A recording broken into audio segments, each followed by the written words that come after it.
don't see a flag. There Say is it a chart again? behind you. Yeah, it's in the corner. Okay, we are live on Zoom and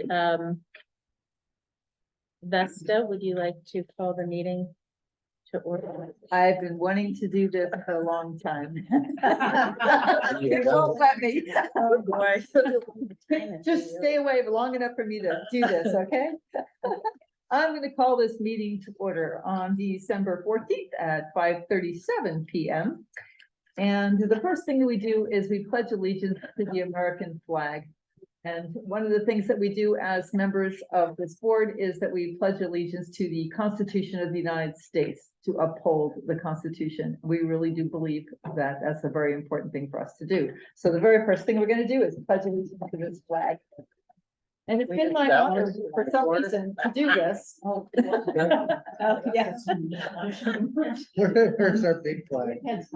There it is. I pledge allegiance To the flag of the United States of America And to the republic for which it stands, one nation, under God, indivisible, with liberty and justice for all.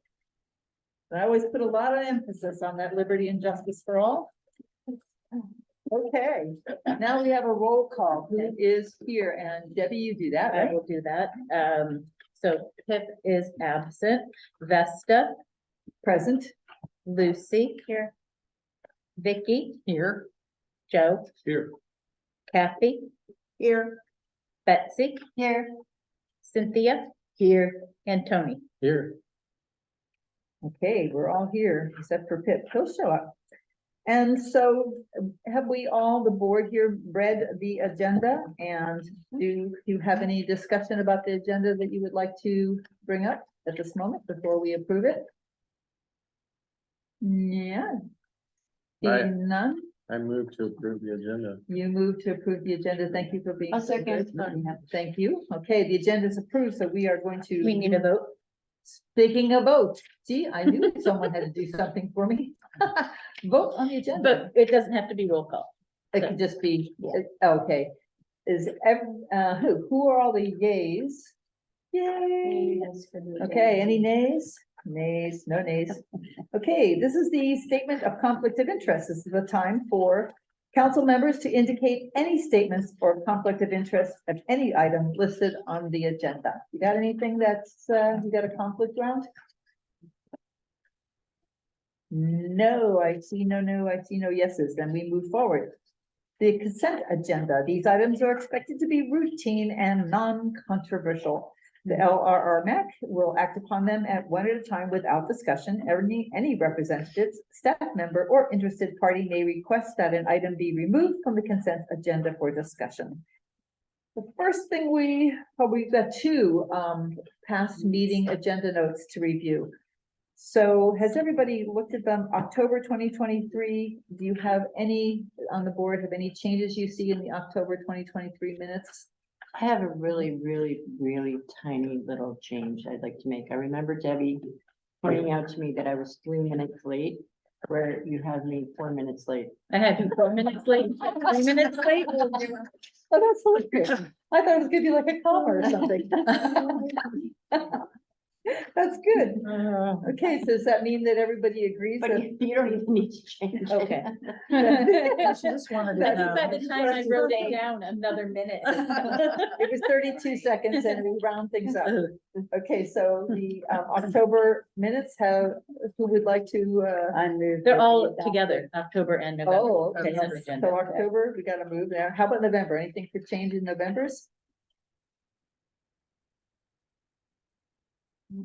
You all pre-read this, I know you did, yes. So nobody has any changes. All right, so now, anybody want to move?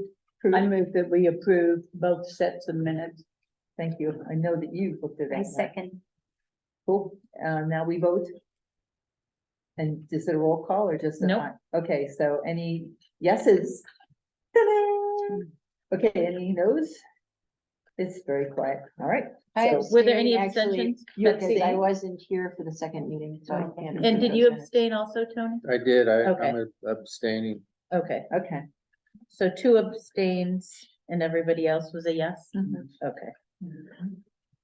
And this is when we get into council members' comments on matters not listed on the agenda.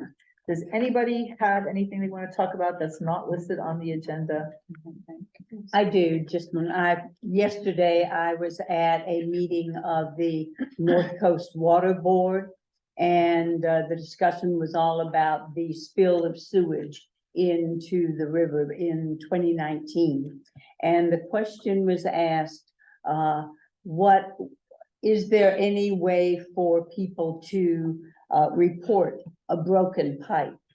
And the head of maintenance for the water district got up and said, yes, there is, and gave out a 24/7, 365-day number.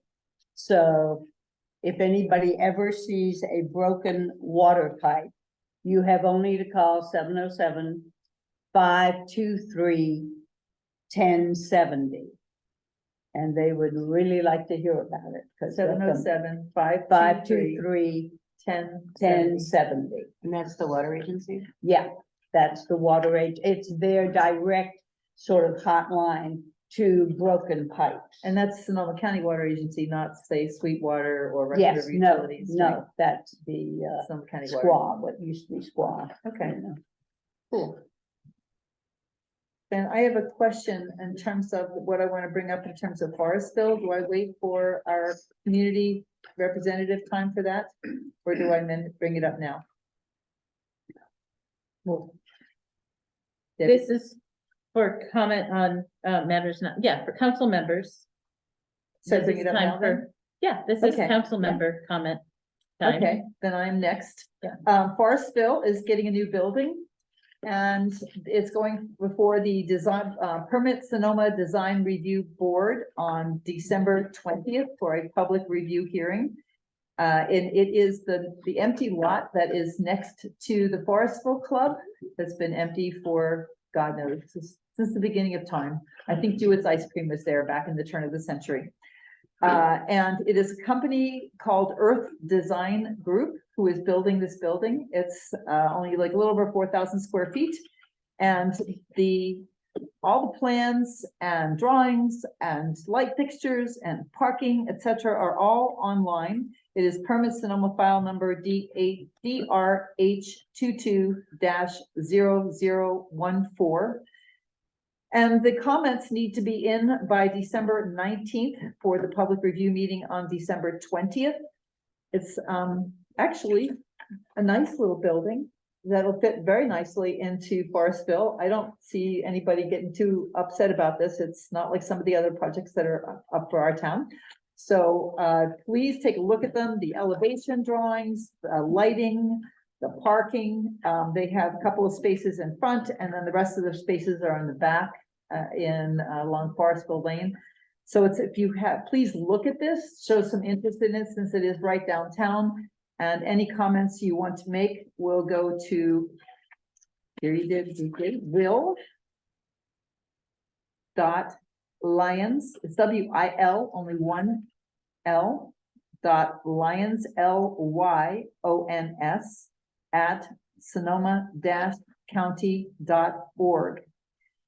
Written comments in by 12 p.m. on the 19th, and then the public hearing is on December 20th at 1:50 at the Permit Sonoma Front Conference Room at 2550 Ventura Avenue in Santa Rosa. That's all in the administration area. So this is important for them to know what you think about it. You can always email in your comments in advance if you cannot attend the meeting, or do both. What's it gonna be used for then? They actually are going to have a small retail space, but it's mostly offices. Okay.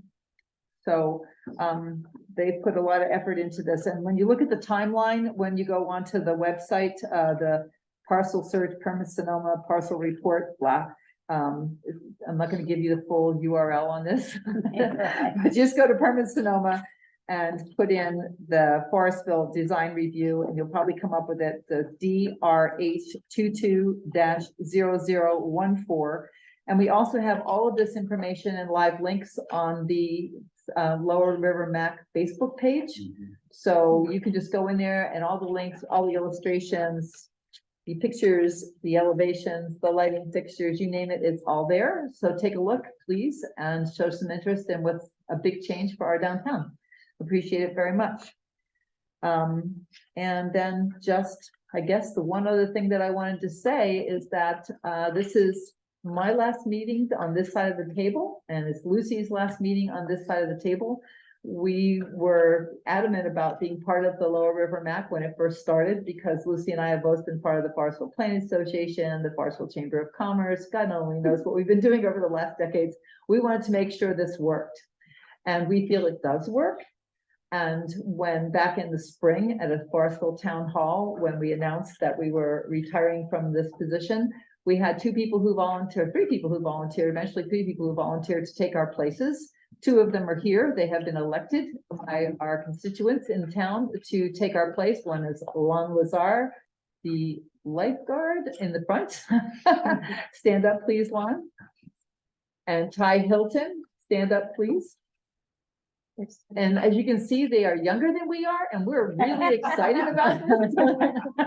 So thank you very much. And yes, we will be available if you can ask any questions at all about the history of Forestville and what we've been doing for the last 5 years on the map as well, because we both know a lot about the history of Forestville. We've been here a long time and active in the community, and that's what we're really grateful for, you being active in the community.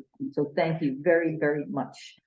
Well, we want to thank you, Vesta and Lucy and Nick, who isn't here, for your time, your support, your knowledge, your hilarity sometimes, and just your vast and complete love of your community. It shines through both of you, and it certainly inspires me to do better on this MAC. So thank you. Oh, you're welcome. Thank you. Yeah.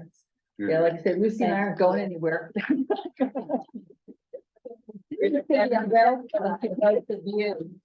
have plans for you. Yeah, I know. Sam this committee. We're not So, going now. anybody else on the council have, there you go. I've got a couple. And can I just interject real quick and remind everyone that we have interpreters, and they're asking for people to speak slower. So if I hold this up, that's Okay. just a. Oh, request. he's That's supposed to awesome. do it, Well, I'm a much slower speaker. Yes. I wanted to talk about the building in Forestville as well, and while I'm agnostic about whether I like it or not, because I haven't studied it enough. The fact is that there's a land use committee of the Lower Russian River MAC that has not had a meeting since February. And the reason for that is that the timing of these projects is such that we can't, within the Brown Act, get a meeting together. So, that's a shame, because we have people on the land use committee who can really look and evaluate, gain perspective from the community about what their thoughts are about projects, et cetera. So I'd really like to talk about this further and maybe get it on an agenda in the future so that we can talk about it. Because I think there's a possibility that we could get these projects at an earlier stage. Maybe they're not ready to tie up with a ribbon yet, but we can get them and get them reviewed by the land use committee ahead of time. And that's That's a a very good one, valid point, because as I looked at the timeline for this, 8 it's, days. well, this is a short one for us, but it has been in the process for many months. Yes. And we should have known about it much sooner. So something can change at Permit Sonoma or somewhere else in the system that allows us to know about it prior, so we can have more land use committee meetings. So That we would be can great. add that to the agenda. It's probably not okay to have a discussion about it here, but thank you for bringing it up, Jen. Great. That was my intent. Anybody else? Something that's not on the I've agenda? got one more. Oh, you got one more. Okay, for it. So I've heard from a number of residents in Burnville lately, unusually all of a sudden, about conditions in downtown Burnville. About the square, about wanting to bring kids to see the Christmas tree and being a little creeped out. People do not feel safe, and they don't feel like the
Tony? Yes. Best, I wanted to say, yeah, thank you. You've been a shining star for me when it comes to all this fun stuff. You've always been in pursuit of the truth.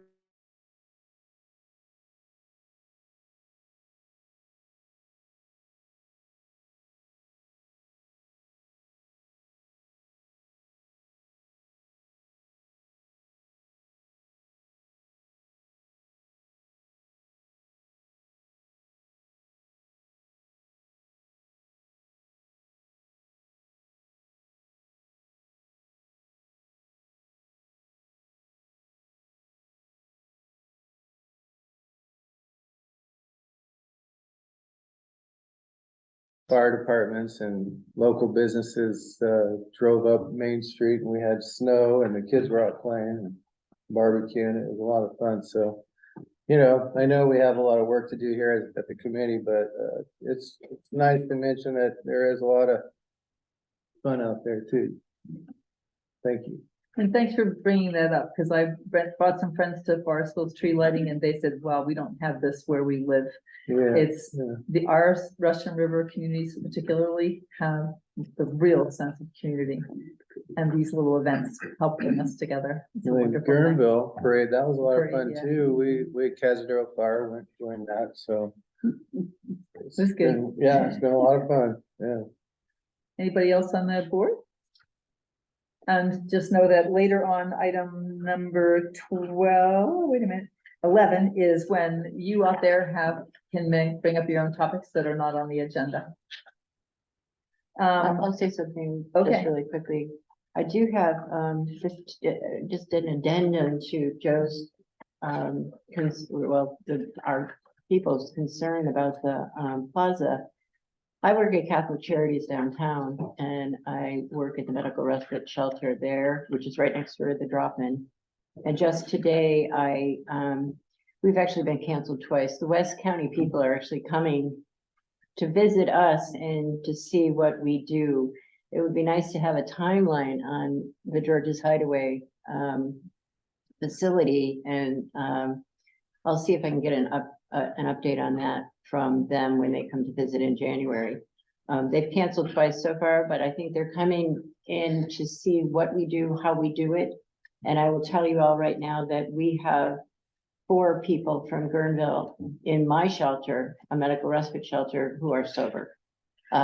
And these are people that you would know from the streets in Guerneville 3 months ago.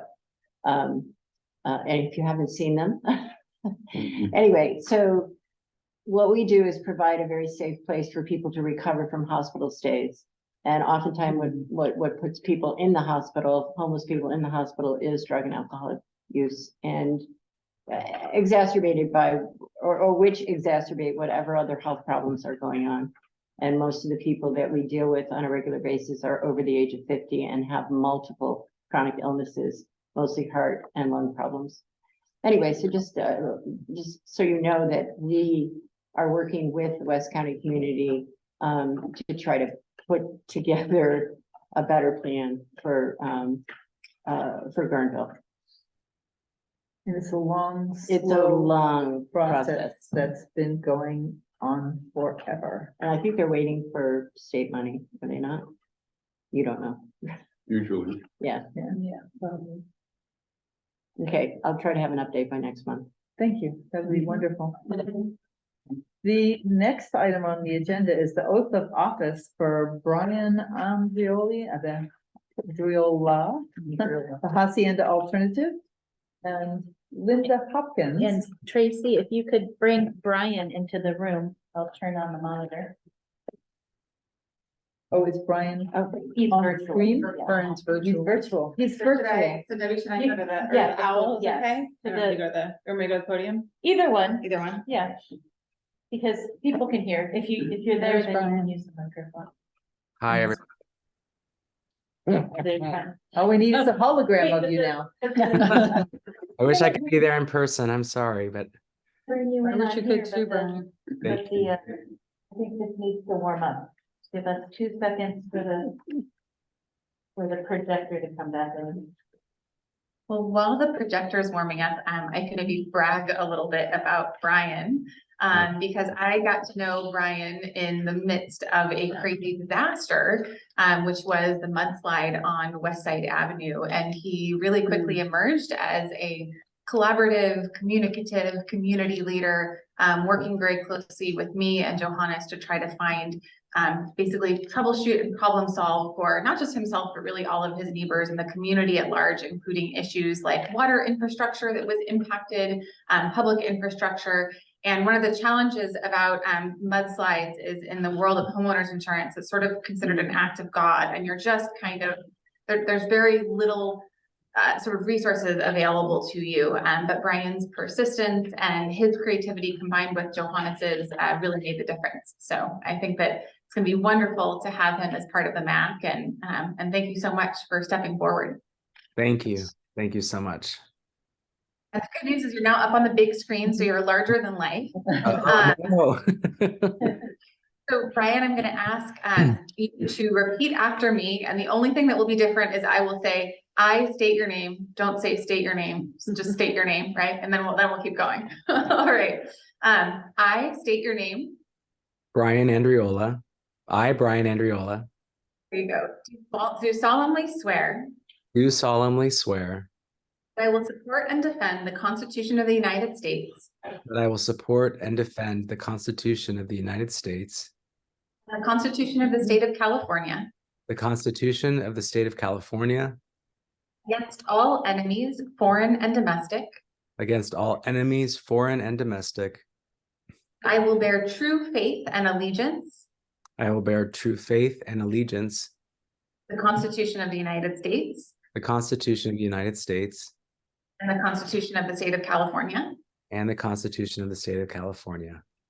I take this obligation freely, I take this obligation freely, without any mental reservation or purpose of evasion. without any mental reservation or purpose of evasion. That I will well and faithfully That I will well and faithfully discharge the duties upon which I am about to enter. you cut out for a second. Pardon the duties? No. Discharge the duties. Good question. Discharge the duties upon which I am about to enter. Discharge the duties of which I will. I'm sorry. I have it here in writing.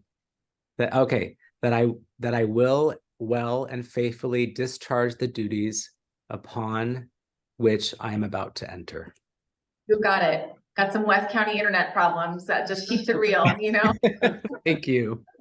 Congratulations, Brian. It's official.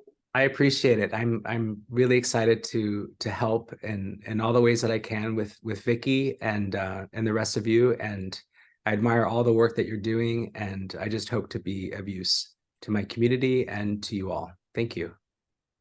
Thank you, Brian. Welcome, Brian, and you're gonna enjoy working with Vicky. She is quite the character. I Full can't of wait. fire and flame. Thank you. All See you right. in January. Thank you so much. Hang out with us now. Okay, the county report from Supervisor Linda Hopkins will give updates from the county, including wastewater solutions, the oak woodland ordinance, oh, thank goodness, and the tree protection ordinance, such an important aspect of our lives in Sonoma County, especially West County. Great. So I want to start just by acknowledging our outgoing MAC reps, which are Vesta, Lucy, and Nick. And so Nick was unable to be here this evening, but Lucy and Vesta, it's really actually hard to imagine the Lower Russian River MAC without the two of you. Your leadership in this community is transformational. You are everywhere all the time at everything. I don't know how you do it. And you know, down to the point of tracking the permit number on the building and being able to read that into the record.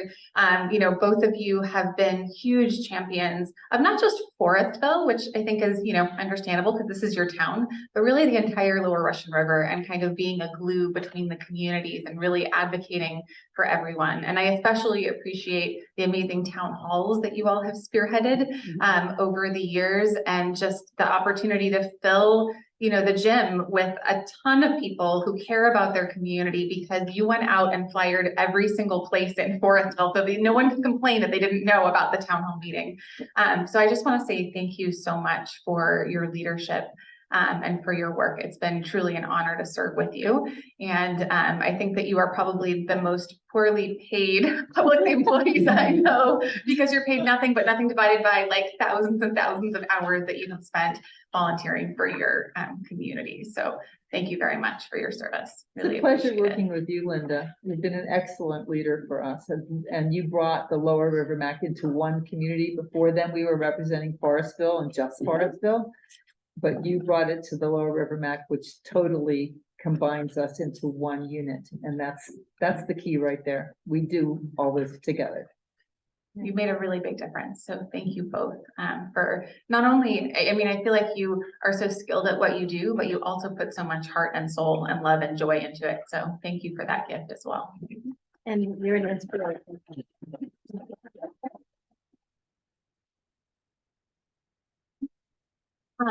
I also wanted to just provide, so this is going to be kind of a long one. I apologize. There's a lot to update on. I wanted to mention sort of why we're bringing the tobacco retail ordinance to the MAC, which is that there was not really any outreach before it went before the Board of Supervisors. And I fundamentally believe that if we're going to adopt something that impacts unincorporated communities, that we should really start here. And so we actually took a pause. We were sort of going to adopt it, got some feedback, we're able to take a pause and wanted to actually hear from the folks who live in the communities that will be impacted by that ordinance. So we will have that presentation later today, so I'm not going to sort of steal the thunder on the details, but I just wanted to explain, the process and why we thought it was important to bring it before you for consideration before going back to the full Board of Supervisors for adoption. I also wanted to give a little bit of a preview on the topic of enhanced infrastructure financing districts, or EIFDs, which sounds super bureaucratic, but it's kind of like redevelopment 2.0, right? So it's a way of generating revenue to invest in our communities without actually adding extra taxes to our residents. So it's a tax increment financing. So you take a portion of the property tax growth over time, you bond against it, and then you're able to make big investments in community infrastructure. So it could be things like rebuilding a library, bridges. Also, it can actually do adaptation for climate because of a bill that Bill Dodd passed. So there's a lot that can be done with it, but really sort of any kind of physical infrastructure. And it's something that the city of Santa Rosa is looking very seriously at for downtown Santa Rosa. I've been asking for one of these for unincorporated communities the entire time I've been on the Board of Supervisors. Very frustrating to me that the city is beating us just because they figured out how to do it. But the good news is we're using this as an opportunity to potentially piggyback. So the city of Sebastopol is also interested actually in looking potentially at a West County wide EIFD or one just inside their city limits. So it's going to their council next Tuesday. And we are kind of exploring the possibility of partnering with them to again, look at a large enhanced infrastructure financing district that would allow us to make some key investments. Could also go for, anything from school amenities, local parks, you name it, the dollars could fund it. And the Board of Supervisors early next year will be considering a formal policy about EIFD. So like, what is the county willing to contribute? Is it a quarter of, the property tax growth over time? What are the assumptions that we're willing to make? Are we going to assume that it's 2% per year increase or 3% or 4%? All of these things are under discussion. But my big fight has been, I don't want to say yes to the city of Santa Rosa before we have a countywide policy so that it's not just whoever's across the finish line first gets it, that we all have an opportunity to benefit from something like this. So anyways, that's kind of just a little bit of a preview. Also something, also want to track that we are still working on the governance study that was published. It's available online in English and Spanish, and the next meeting is on January 27th. So next up, Oak Woodland Ordinance and Tree Protection Ordinance. This is something that has gotten quite a bit of press and quite a bit of sort of political buzz. And, I just want to say for the record, I am firmly in support of an Oak Woodland Ordinance and a Tree Protection Ordinance. And I was not ready to vote on something that had not been kind of fully vetted by the community. There at the first Board of Supervisors hearings, the ordinance as written had no exemptions for things like expanding your, if you're required to, right, by the state, fix your septic system, but there are trees in the way. There was no exemption for you to be able to remove those trees to comply with what the state was making you do on your septic system. There also wasn't an adequate exemption for like hazardous trees that are growing into your foundation or into your septic system. Anyone had that happen to them? That's really fun when you flush the toilet and it comes up in your shower. Been there, done that. And so there were a lot of little kind of things that may have made it really difficult for homeowners. And so basically, if you had cut down a large tree that was, threatening your house, there's a possibility that you could have had to pay $30,000 just in mitigation fees. That's in addition to whatever you have to pay to have the tree removed. And or plant 6 new trees that you then have to water for 10 years and monitor for 10 years on a property that might not have space for, 6 more mature trees. So that said, we are taking a pause on that, partly because there were still these issues to be worked out. And on January, I believe it's 16th, it's a Tuesday. Someone can double check, maybe Tracy can double check on that one, or you can just check your calendar. We are going to have a forest tour with Permit Sonoma staff, and we're going to open it to the public. James Gore and I will definitely be there. I've invited the other supervisors that if they want to come, we can make it a public meeting and all go together. But I really wanted to kind of get out in the forest and look at people's properties and have a solid matrix of like what trees should there be exemptions for, so that we don't make individual property lives, the individual homeowners' lives miserable while we still achieve our goal of protecting the forest. Because I think, it was kind of one of those jokes about like, you're not seeing the forest through the trees, because if we make it prohibitively expensive to protect your own property, do things like defensible space, we're actually making everything more at risk, not better off. January 16th is the date. Okay, so stay tuned on that. We will definitely put out information about that in our email newsletter. So that's kind of what we're trying to do. We're trying to balance those forest protections with safety and trying to make sure that we're not adding cost to things that homeowners are mandated to do. Another example was that increasingly homeowners insurance is actually mandating removal of certain trees. And so you could be in a position where your homeowner's insurance is telling you have to do something in order to maintain your homeowner's insurance, and the county is saying, no, you can't do that, or you have to pay us $100,000 to do that. And that's not a position that I want to see anybody in.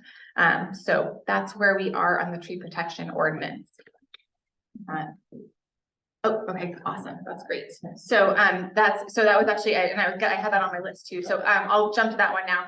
I know that George's Hideaway came up, and we did receive an extension because this is a really complicated project. And so we are anticipating move in by October of 2024. That is kind of the extension that HTD gave us. So that's hopefully when we should have everything up and running. And unfortunately, we just had to redesign the entire project because of CEQA. And so whereas previously it was going to be all sort of tiny homes in the back, now for reasons that I could explain, but it just would give me a headache to explain and not really necessary. Now they're actually going to basically tear the building down to its studs, rebuild the building, and have some of those units actually in like as an apartments in the top floor. So it's going to hopefully look very much the same, but it will basically be entirely rebuilt, the main lodge. So I've asked for some of the, I've asked for some of them to try to save some of the wood, because I feel like that'd be a really cool thing to have as a community. If you've ever been inside, like it's very kind of old Western, crazy in the top. It's fun. Anyway, so that should be the end of next year. We did, as the Board of Supervisors on Tuesday, take a critical step in advancing that project, which was vacating the road right of way that went around and like up into the canyon. So like, the property is kind of like this. There were imaginary roads that went up there, and we couldn't build on the imaginary roads until the county vacated the road right of way. So it's like that, plus you have to connect to sewer, which means you have to go through LAFCO. There's a lot of moving parts, but we're still trying to get it done by fall of next year. Wastewater solutions, we had a great meeting in Monterey. Unfortunately, I had COVID, so I was there virtually, but there were a lot of folks who turned out for our meeting about wastewater solutions. I think we have a recording of that, so you're welcome to view the recording. I do want to mention that Michael Mactasy, who is our TMDL ombudsman, will be holding office hours in Monterey. And once we have those kind of finalized and firmed up, we will be sharing that out in our email newsletter. But his whole goal is to try to facilitate solutions for homeowners. We've got this rule coming down from the state. There's not a whole heck of a lot we can do, you know, at the local level to stop that momentum. But what we can do is try to partner with local property owners to help them find solutions. So we have a big study going on that we got grant funding for that'll help out a couple of communities. But we're also exploring alternative technologies through our on-site wastewater treatment systems manual that will come to the board in early next year. So if anyone wants to ask anything about septics, I have been on the ad hoc committee for several years and just, yeah, fire, and I'm happy to answer those questions. Next up on Tuesday, we kicked off our general plan update at the county. This is super exciting. And what's even more exciting is that I wasn't the only member of the board saying, we need to update a specific area plan for unincorporated communities. David Rabbit said it about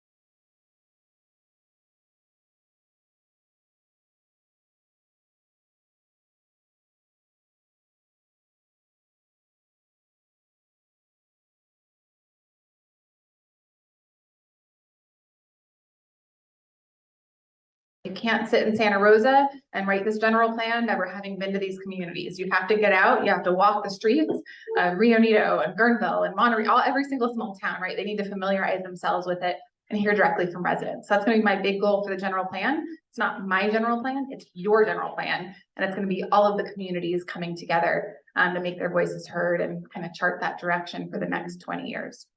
So general plan update. We also had a climate action and resiliency workshop at the Board of Supervisors and are working on kind of advocacy for public EV charging infrastructure. That was kind of one of my big goals of the meeting. And we're also working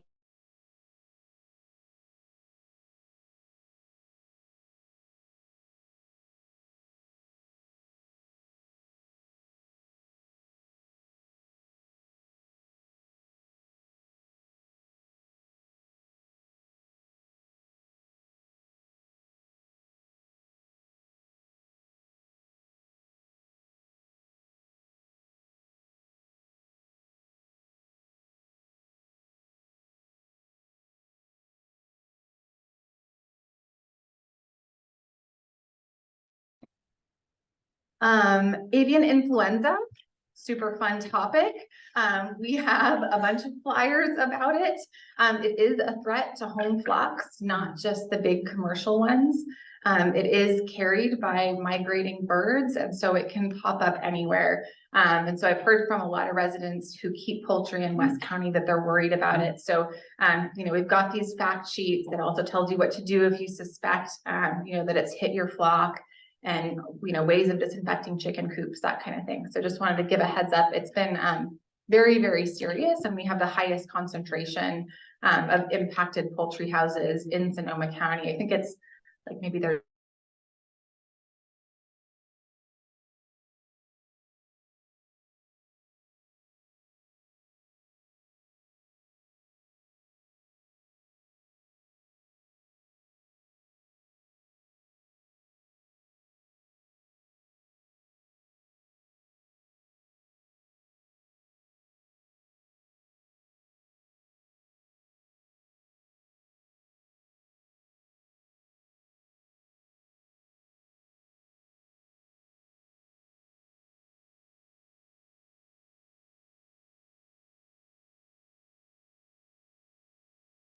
like send them to us and they can sit in on a few meetings and just listen and learn and absorb. So we have shadowing opportunities in addition to actual paid internships. We don't ask anyone to work without pay except for you guys, right? So but we want to pay the students. And then finally, something that I want to mention, and I want to be very careful that this is like factual and not political, that Jim Wood did announce that he is not running for re-election. And this is kind of setting off a bit of a frenzied campaign process. And so just, you know, as leaders in your local community, I would encourage you,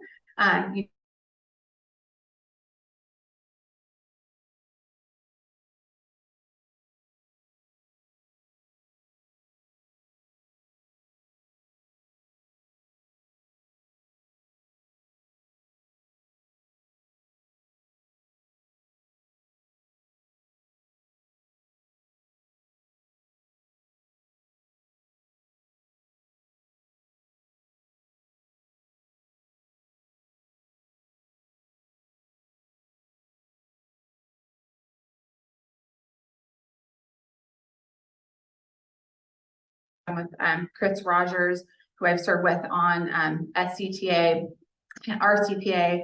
I sat down with Ariel Kelly, who I served with on SCTA, RCPA. And then I also sat down with Rusty Hicks, who reached out to me, who's running from Humboldt. And I invited all of them to attend the meeting. So maybe some are, so maybe some people are tuning in virtually. I do want to acknowledge that Ariel is here. I don't know if there are any other representatives or any other candidates, but I would acknowledge them if there are. Not seeing any, but again, might be online. So just wanted to mention that because I think that there's not very much time to get to know people because the election is in March. And, obviously you can't do anything with your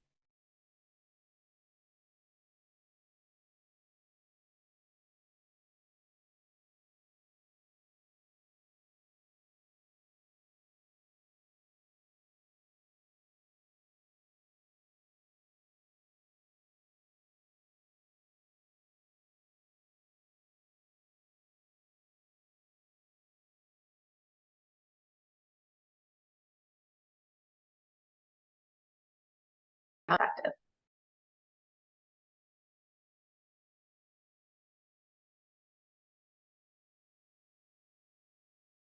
I tried to keep it as high level as I could, sorry. And if I'm correct, this is our chance to ask you questions about what you just spoke about. Exactly.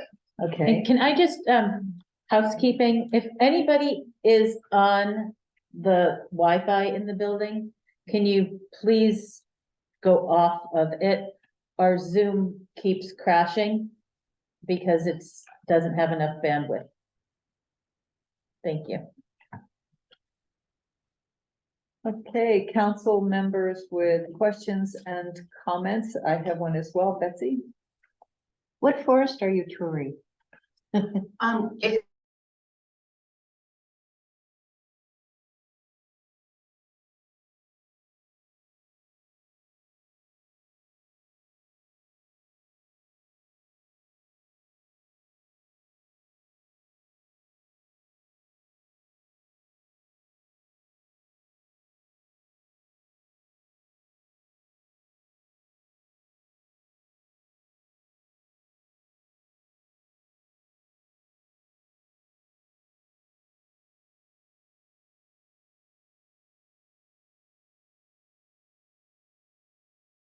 quick note of the differences. Obviously, oak woodland is designed to protect oak woodland, but even sort of oak woodland also would then have the additional layer of the tree protection ordinance, which covers species other than oaks, and it covers all native species, with the exception, and this was actually something that I sort of advocated for because I was hearing that bays, I know bays can sort of transmit sudden oak death. I love bays. I think they're beautiful. They smell so good when you crush their leaves between your hands, but they also are sort of taking over our forests right now. And so the idea of the original proposal was if you cut down a bay over 6 inches in diameter, you would have to plant 6 bays in its place.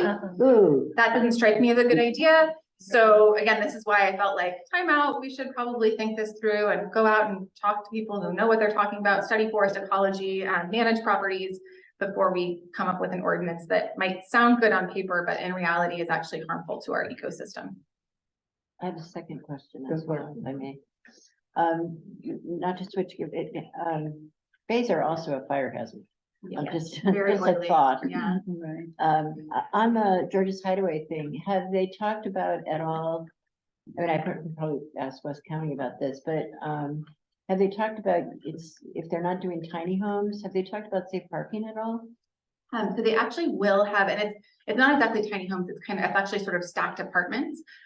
So we just have one less kind of apartment block, and that's being wrapped into the second story of the main building. I don't think there's probably space for safe parking, It's gonna be too big a building. having seen the design, and partly because it's sort of in this canyon, and so drainage is an issue, and sort of where the water flows, all of those things. But the reason, so they thought that they could sort of get a sort of negative declaration in terms of CEQA. And then they realized that was questionable. And so then they had to go with the CEQA exemption that's allowed for Project Home Key specifically, which means that you can only increase the footprint of the building by 10%. So that was why at the very last minute, we had to completely redesign the project and stick some of the things on top of the other things. And anyway. Thank you. Yeah. Yeah, so I don't think there's space for safe. We are still continuing to look for safe parking though, and I've been kind of advocating for space near the airport, or looking at the fairgrounds, or the North County adult detention facility that you know, is up by the airport, has been closed really for a few years because there's not enough population. And I know it kind of sounds like an odd idea. It's like, obviously we're not putting people in jail, but it's literally designed for residential use, kitchens, beds, everything. And so it's like, could we just put people there temporarily, or have RVs there? I mean, these are some of the things that I've suggested to staff, and I don't know how far they're going, but we need a solution for the RVs and the trailers. Well, I was thinking West County, but I mean, because we do have a lot out there. It would be nice to have. Armstrong Woods Road. Oh dear. Yeah. Anyway, Yeah, I just haven't found a good site that doesn't flood. And, you know, in January, it was so tough just trying to get the existing trailer parks moved into Forestville Youth Park and other sites, that I don't know how much more capacity we have if we have to evacuate every time it might flood. So that's why I was thinking airport, fairgrounds, places that don't tend to go underwater. I have two questions. Anybody else before I go? Lucy?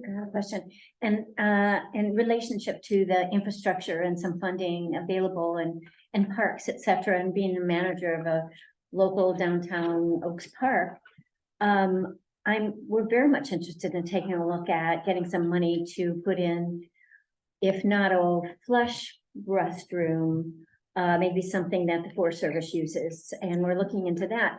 But I realize that if we apply, get the information and apply, but we're still stuck without getting a use permit, and it's going on 8 years and $100,000, and we still don't have a use permit. So it's kind of like, I'm saying, let's push it forward and try anyway and worry about the permitting later and it'll come eventually? Or is it ridiculous for me to try and tap into that funding for our restroom for Forestville? It is not ridiculous at all, but I would definitely say for the Forestville talk to Jackie also about her needs and visions for the Forestville skate spot. Those are kind of the two projects that I've heard. There might be others coming up from the community, Yeah. but there might be, you know, enough funding to kind of provide seed funding for both of those efforts. So, and I know that Jackie is also working on an ag and open space matching grant. And so that, you know, has the potential to sort of fund, you know, that chunk of work, leaving potentially open the opportunity for a restroom or other improvements. And let's talk about that use permit, because if it's on Permit Sonoma, and, you know, not that Permit Sonoma is waiting for more information, or, you know, but even regardless, like, let's try to figure out how to get that across the finish line. And if, you know, we can look at all the different funding sources we might have available, from Tourism Impact Fund to the Community Infrastructure Fund. So just reach out. Reach out, let's about talk. that, just have a conversation. Yep. Anybody else on the board have a question for Linda? Okay, I have two. One involves the oak woodland on Piner Road that has been for sale for a long time. It's surrounded by vineyards. Does that oak woodland, would it qualify for protection? So I would have to look at the actual map. It is based on, you know, sort of the GIS analysis, and I'm trying to remember what the minimum parcel size is. It might be a minimum of 4 or 5 acres. Oh, this is a bigger block Okay, than that. well, if it's oak woodland and it's a large parcel, it should be on that map. I mean, we had, I don't know, it felt like 100 pages of size 4 font list of all the parcels that this would apply to. So it's a very lengthy list, and there is a map, and it's quite extensive. So the other important thing that I forgot to mention is, you know, because this now has been out in the news a lot and people are talking about it, we were worried that if we delayed action, people would go out and be like, I'm gonna buy that property on Piner Road and I'm gonna cut it all down now before the ordinance passes, right? And so we did pass a moratorium that had exemptions for fuel reduction, for hazardous trees, you know, sort of common sense exemptions. But we're hoping that that moratorium would stop something like people buying that property and cutting it down and turning it into vineyard before the real ordinance has a chance to take effect. Good, because it's an incredibly beautiful property with a house and a barn, and it is surrounded by vineyards. So one would think that that would make it qualify for protection. Another question on the woodlands, whether it's whatever kind of trees they are, After the fire, Scotch broom has taken over massive quantities of forests. And is there anything in the ordinance that has something to do with replacing trees, removing Scotch broom, because it's an intense fire hazard, but it's very, very invasive and takes advantage of fires. Is there anything in that ordinance around Scotch broom? There is not anything in the ordinance around Scotch broom, but this was another thing that James and I brought up in the meeting is like, we're so focused on what not to do. We're not kind of talking about what to do or creating incentives or carrots for good stewardship and management of your property, which includes doing things like removing Scotch broom. And that actually reminds me of Fitch Mountain. They've been battling Scotch broom on Fitch Mountain forever. And I remember meeting this wonderful woman. I wish I could remember her name. She was like 85 and she was out there. And I'm like, I hope that I am when I am 85 out there, like with, I mean, she could pull Scotch broom like nobody's business and organize the whole neighborhood. And so I think we should have some Scotch broom removal parties. And I would be totally happy to lean in and work on that. Friends Valley Road is amazingly inundated. And so that's one of those highly dangerous East County areas. My next question is around the specific plans in the general plan. Forestville had a specific plan, I think it was 1989. Guerneville had a specific plan that took 20 years to accomplish, and sometime in the last 20 years it was accomplished, but they only last for 20 years. When you are looking at specific plans, are you going back and finding the historic ones to take a look at? That is exactly what we're doing. And that's actually what Geyserville brought up and then what David brought up about Pengrove. And I don't know if I've seen those specific plans. I saw like, I think an early 1970s whole Lower Russian River specific area plans. I think there've been a few different iterations, but we basically said, hey, staff, you need to dust these off and redo, like basically bring them up to speed with what the community actually wants now. So don't like, start like these never happened, but look at these and then let's see how we tweak them going forward. Yeah, and I might even have a copy of the Forestville one for some stupid I reason in love my it. office, but. I have a copy. Oh, she is a copy. That's right. I remember seeing it. And in Guerneville's, which I found especially touching, they literally said this is an eclectic community and we want it to remain eclectic. And I remember about Pengrove, how they said it's Western style. We want to be Western style. So it gets down into those kinds of details that are really wonderful and therefore specific to the people who live there. And that's one of the things about Sonoma County is each community is unique. Okay, so that's good. Well, that's all my questions. Anybody else here? And actually, I want to mention that Commissioner Eric Koenig-Schofer, one of our two planning commissioners, was there and actually, was able to present at the general plan update meeting before the Board of Supervisors. And that was exactly his point. Like every single hamlet is different. We do not want to homogenize. We do not want one size fits all policy. This cannot just be like a county general plan that treats the entire unincorporated Sonoma County like it's the same. Because that unique identity, like that to me is so important. That's what I love about West County. It's like, don't confuse Villa Grande and Monterey. Like that's a big mistake, like that's offensive. That's a fighting word, right? So like you have to acknowledge the unique identities of all of our communities. Yeah, I think Freestone and Duncan's Mills each have ones. Yes, very much so. Probably Occidental does too. Oh, yeah. Yeah. Thank you. And this is the time, if I'm correct, Debbie, correct me if I'm wrong, when our general public can ask Linda questions as well. Yes. Comments? We have a question online from Anna Blacker.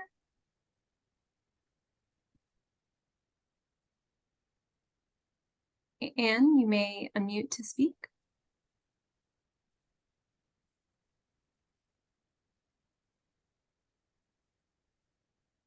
We aren't able to hear you, Anne, but you are unmuted.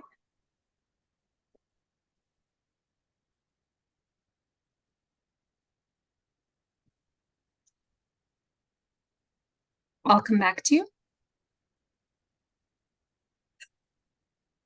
We also have a hand raised from Harriet Katz. Harriet, just unmute to speak. Is this the appropriate time to talk about the governance questions? This is a time when you can ask questions related to the supervisor's updates. We'll have a presentation on the governance study in just a moment, and then you'll be able to answer Okay, them. I'll hold off because, it was coming off and on the internet on this, so it was very hard to follow. Sorry about that. Does that cover Facebook and next and We'll try Anne one more time. Anne, just unmute to speak.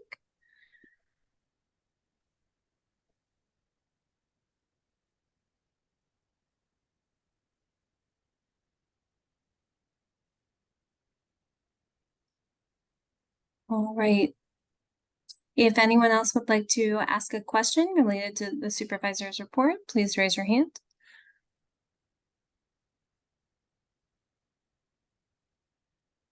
I'm not seeing any additional hands raised. Okay, anybody in the room? Got a question, comment? Oh, look at that, you informed everybody really well. Okay, so am I correct that we move on to number 8 now, presentation on Lower Russian River Governance Study, Draft Solutions Report? Matthew Newman of Blue Sky Consulting will provide an overview of the draft governance study solutions report, answering questions and take feedback. Find the full report and feedback tool at sonomacounty.ca.gov/rivergov. And this is a fascinating report. And where is he on the screen? Oh, there you go. Okay, Matthew, it's your turn. All right, good evening, everybody, and thank you for inviting me to speak to you tonight. Apologize, I can't be there in person. I just wanted to give a very quick overview of the report and talk a bit about our process. You guys have a full agenda, so this meeting can't possibly be a substitute for the upcoming community meeting on the 27th of January that Supervisor Hopkins mentioned. So that'll be a meeting like we've had in the past, where there'll be lots more opportunities to engage with the report.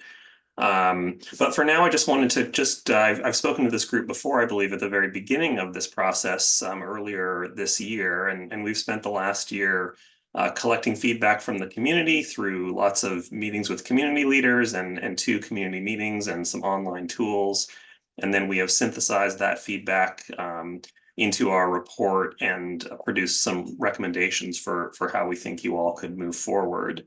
But in a very quick nutshell, what we learned is that there are lots and lots of areas where community members think there's an opportunity for improvement. When we had our first community meeting, which many of you may have attended, we got lots of good feedback, and virtually every service area was listed as a place where people saw an opportunity for improvement. Which is good that there was lots of engagement, but also means that it's probably important for the community to focus a bit on the highest priority needs as it decides how it wants to move forward. And then we spent some time looking at what the possible solutions to all of these things might be. And it's important to recognize that there are at least 2 categories of concerns or problems. One of them relates to services that the county is currently delivering and will always continue to deliver. So there's always going to be a district attorney, and that district attorney is going to prosecute crimes. And if that's a concern, then that's a concern that has to be raised with the county, and no governance solution in the Lower Russian River will be able to address that. And the same thing's true for lots of other things that are services that counties deliver. So counties provide mental health care, especially mental health care. And if that's a concern, then that needs to be raised with the Board of Supervisors, and we'll call that kind of thing out in our report. But there's a whole host of other services which are called municipal type services. Those are services that cities tend to deliver. And those are things like police protection, or parks and libraries, or streets and roads. And all of those kind of things are things that potentially lend themselves to a governance solution, which just means a new kind of government, a new entity of government will deliver that service. So instead of those things being provided by the county, which, though it's, I think, trying its best, and Supervisor Hopkins has done a lot of work to try to improve municipal services, in general, counties weren't really set up to do that. That's why communities formed special districts or formed cities. And so it might be time for the Lower Russian River to form a new entity of government to deliver some of the municipal services that it's been receiving from the county. And so we are making 2 kinds of recommendations in the report. The first is to strengthen the existing institutions that the community has. One of those institutions is all of you on the MAC, and there are ways to strengthen the MAC and try to make it more effective and give you tools to have a bigger impact, possibly including asking the Board of Supervisors to give the MAC a budget that it could, it would have to be advisory because you're not elected officials, but it could advise the board, these are the highest priority needs, and this is how we'd like this money to be spent. Now that requires the board to agree, and you need a majority of the board to do so, but that's one tool for strengthening the MAC. Another tool for strengthening local institutions that we think would be a good idea is to create a council of governments, a Lower Russian River Council of Governments, or even a Sonoma County Council of Governments, where all the local governments that are responsible for delivering services would come together and meet quarterly and just talk about issues of common concern and open lines of communication. And I think this is a good way for people to cooperate. It's low cost to set something like this up and really has the opportunity the potential to help improve things. But separate from that, we also think it makes sense for the community to consider a new entity of government. And you've all heard talk of incorporation and forming a city, and I think that's something that potentially would make sense down the road. But as a first step towards that, we think it would make sense to think about forming a new community services district. It's a kind of fancy word for a entity of government, a special district that can provide multiple services. So there already are some things like this, like the Cazadero Community Services District does fire and also, I believe, does parks and has the ability to do multiple services. You could set up a community services district that can do almost anything that a city can do, except have land use control. So it can't permit new buildings or that kind of thing, but it could provide police protection. It could provide parks and libraries and streets and roads and almost anything else you would want. But it could also start small with just one or two services and then build some credibility with the community and build some expertise in delivering services and then expand from there. And so we think that's a flexible tool that could work to improve things in the region. Other related options would include combining existing special districts, which would perhaps be a similar kind of outcome, but we think something like that, probably forming a new community services district would make the most sense. Now, there's a ton of material here. There's the report, which I encourage you to look at, and I believe it's accessible from the LRRMAC webpage, as well as the address that was given, or maybe that is the same address, I'm not sure. And again, there's a meeting on the 27th where there'll be lots of opportunities to ask questions. And I encourage you also to read the report, and you can provide comments through the online tool where the report is listed on the webpage. But I'm also happy to take a few questions now if your group wants to make time for that. I can't see anyone though because of the Zoom, so you'll just have to call out. Oh, it looks like somebody out there in the Zoom world has a hand up. But we start with the council. Does anybody have any questions? I go for it. And my question is really around a solution that is mentioned about a community service district, and I'm assuming that would that take a 2/3 vote, because that probably means money, and that might mean property taxes, etc. Is that a hill to climb with money regarding creating that district? Well, so what the hurdles for doing that, or the steps are a bit complicated, but basically what they would involve is, first and foremost, the community would have to come together and decide they want to do this. And you'd have to raise some money, because in order to form a new special district, you have to do some mapping and hire a consultant for that. You probably have to hire a lawyer to draw up some documents, and you have to do a financial analysis to show that this new district could be viable and show where its money would come from. Now, hopefully those things won't be too expensive, and the work we've done, I think, can take you a long way towards accomplishing parts of the fiscal analysis.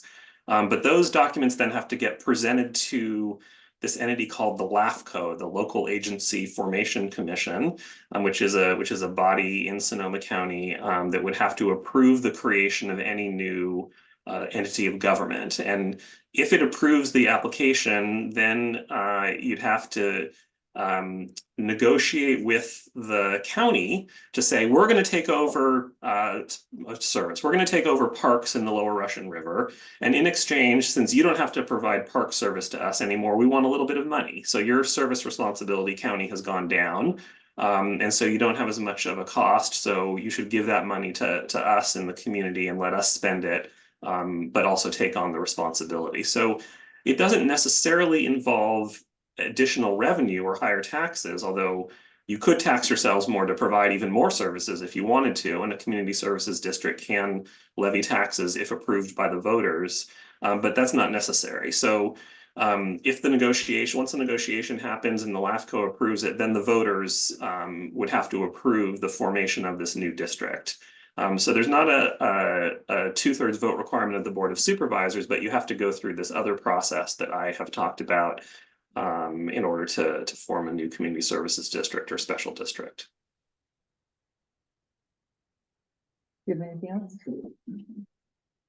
No, that was it in terms of what I see as a hurdle to get over is there's a lot of folks in the forestful community that will, take up arms if we're gonna do a parcel tax and you say, hey, parcel tax, $25. And so, yeah, but I have 100 parcels. So, so it's something that's held us back in the past.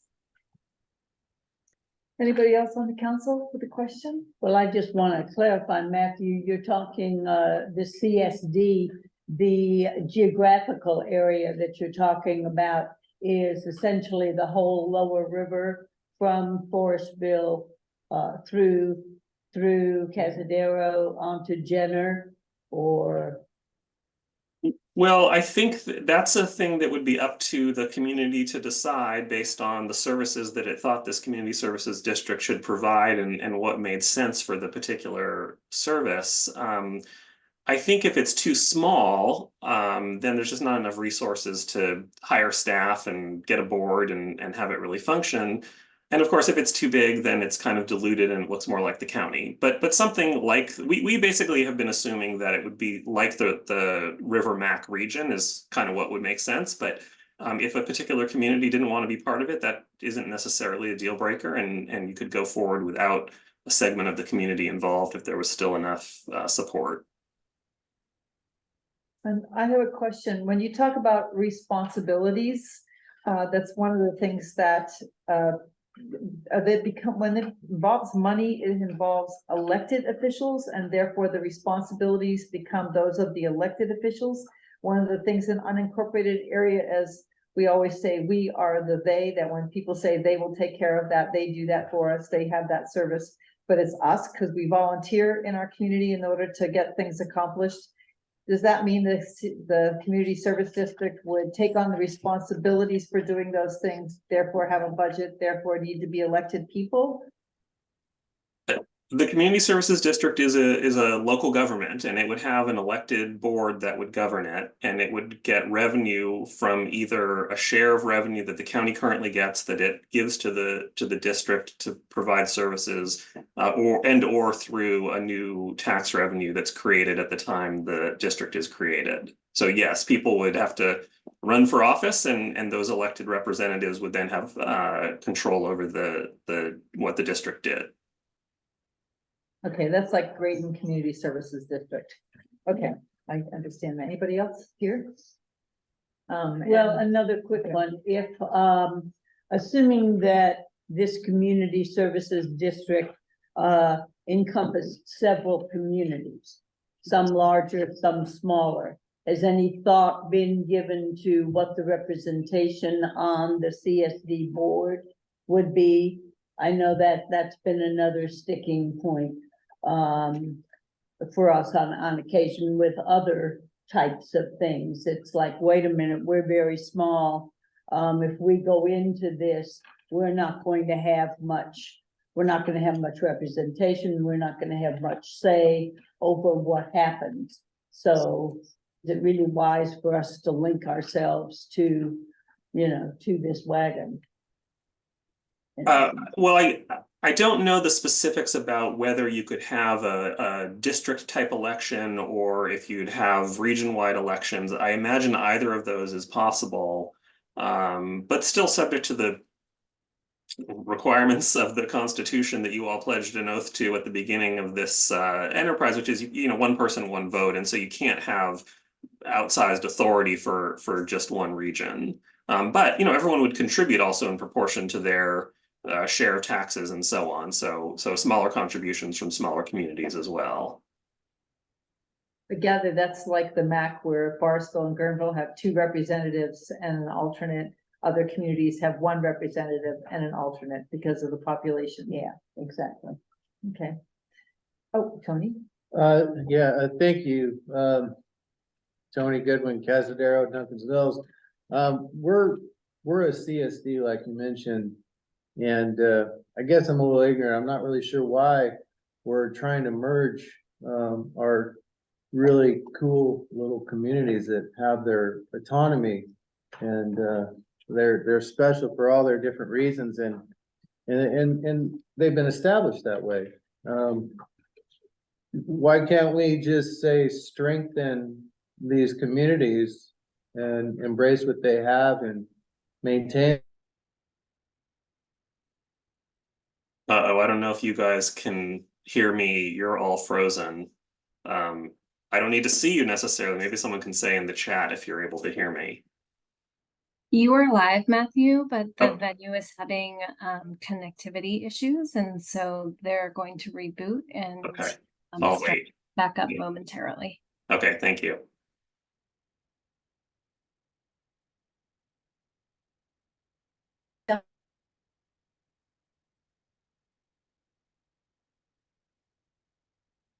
Okay, can you all hear me?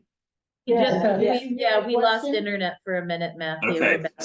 so I think the question was, why would you want to do something like this when each of the communities in the region has its own identity and culture and so on? Well, that's a good question, and there's no reason that the community has to do it, but I think the answer is there's a bit of strength in numbers, and so you don't have to undo what you have to create something new. That is, you don't necessarily have to undo the Cazadero Community Services District to create a new district that would provide an additional service. You could create a region-wide, parks district, and it could provide parks that would be for the benefit of the whole region. And it would, are you guys frozen again? I don't see anyone moving. Shoot.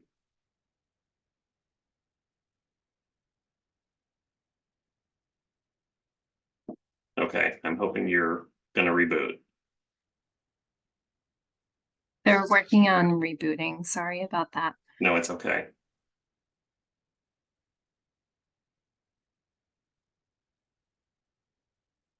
Okay, you guys are back. For as long as it lasts.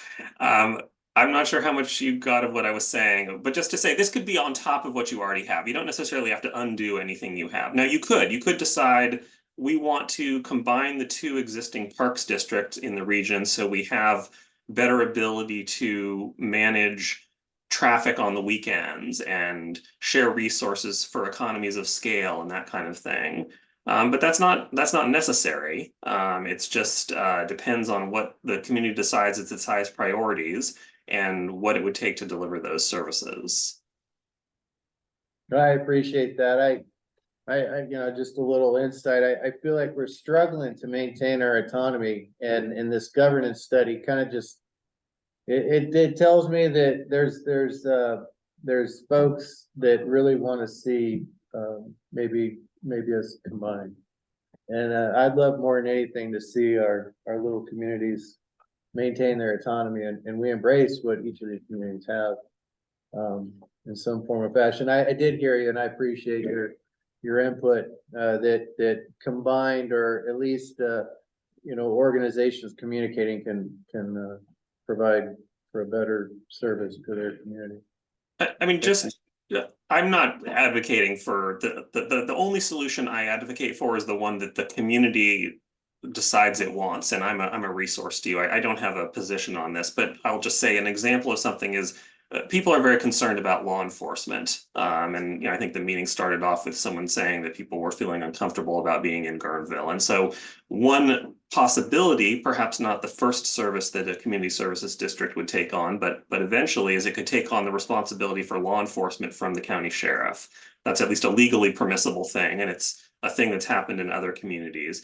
And that might be the kind of thing that really makes sense. Cazadero probably couldn't do that on its own and may not have the same law enforcement problems as other places, but that would make sense to do on a broader basis with more resources to be able to fund 24-hour staffing and that kind of thing. So you wouldn't have to take anything away, but you could add that service that would be taken back from the county and taken and the region would get to have its own elected officials that would govern the administration of that services, just as an example.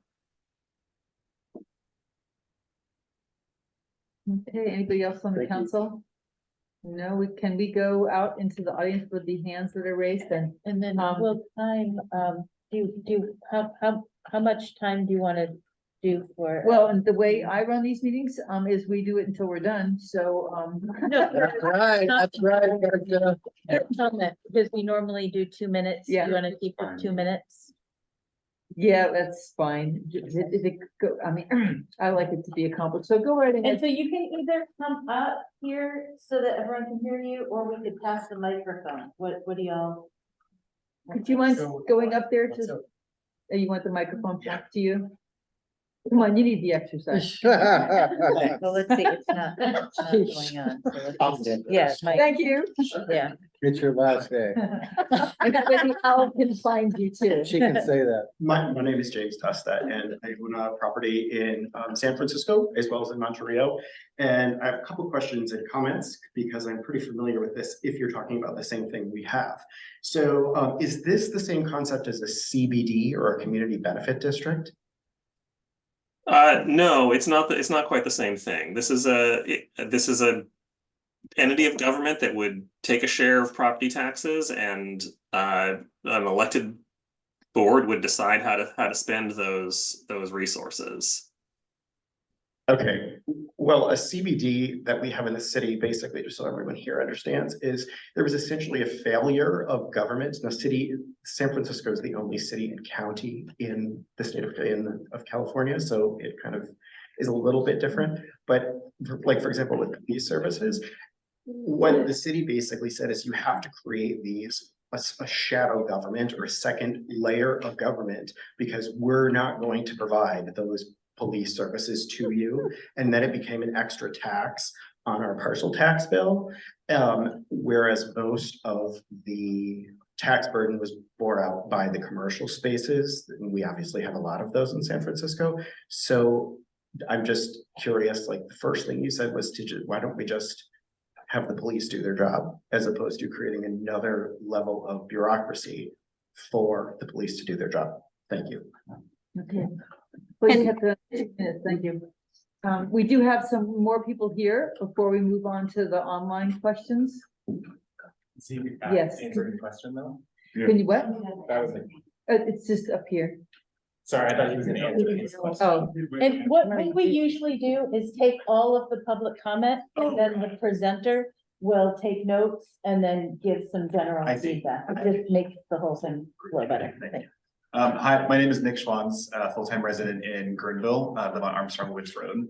I've been following this very closely for the last handful of months, and I think my main question, in having read the report and spent a lot of time sort of being excited about the idea of incorporation, the two proposed solutions seem to, in me, come out of a little bit of nowhere from the report. I'm trying to better understand from your perspective why the actual incorporation option doesn't work.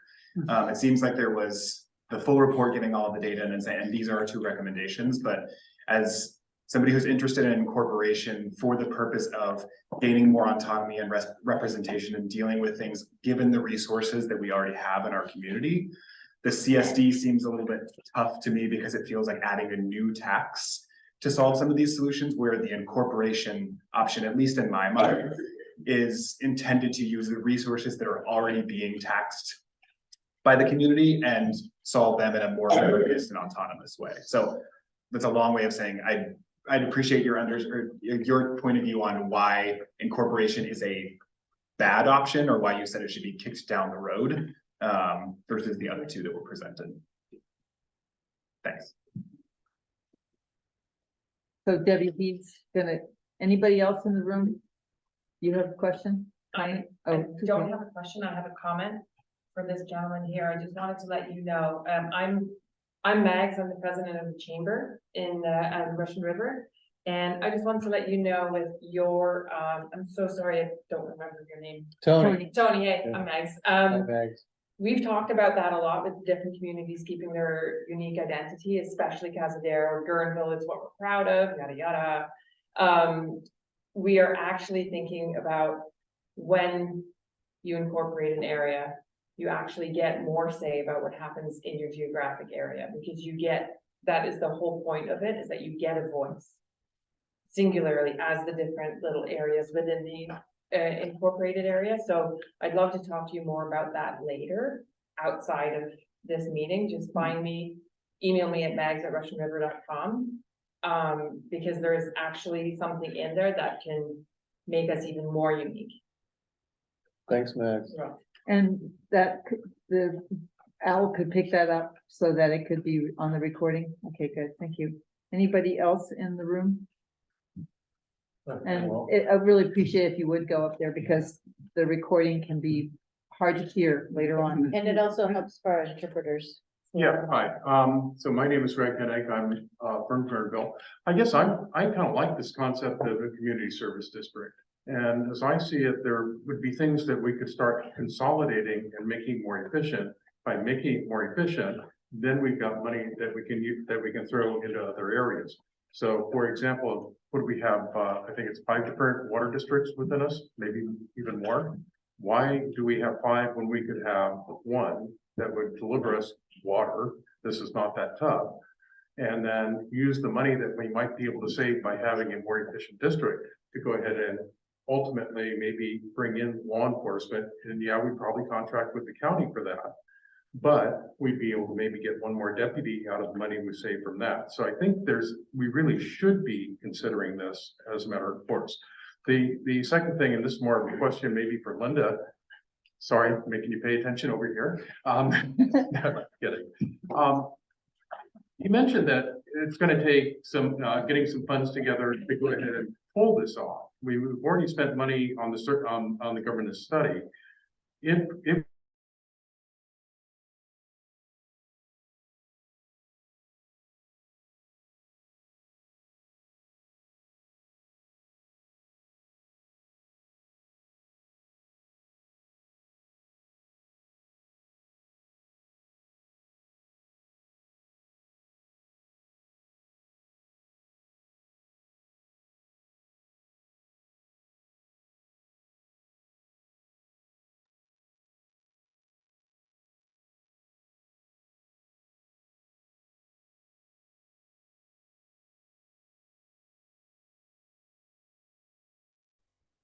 All right, we lost internet again, but we're back. Tracy, do you have anyone with hands raised online?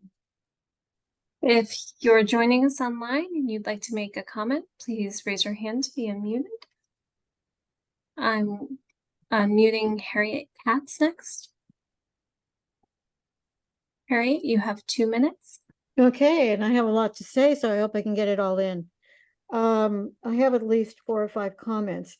One is, I don't see enough information in this report to make a really clear decision about incorporation. There's certain information that has been left out, and I'd like to discuss that. One is, in terms of incorporation, having such a large area doesn't sound viable to me, because each community will have different needs, and there may not be the finances to deal with the different needs. In fact, Forestville has about 5,000 people at this point, and some of the other cities are around here have at least 5,000 people. So there's no reason why we can't join with maybe a smaller group of cities where our needs are more similar in terms of what we will actually, where we will need to spend money, so that we can actually have a viable situation. But we don't know what the real situation, we can't make an educated decision about it because we really don't know what the finances are going to be coming from the Sonoma County supervisors that have not put money into our community. So we actually really don't know that information. And I would ask you to actually, Matthew, to actually do some research and get us the information so we can make an intelligent decision about what the fiscal issues are. Yeah, so I'm really looking at incorporation because see, what we need to really have is control over our zoning and our permitting. Because right now we're talking about bringing in an asphalt plant that the community has not really very little say in it. The Board of Supervisors are the ones that are going to be making that determination. We as a community will be destroyed if that goes through. We need to be able to make those type of decisions for our community here. And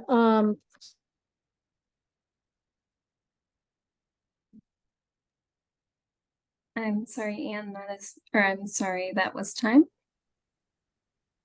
Oh, okay. Who's that? I have Anne Blacker next.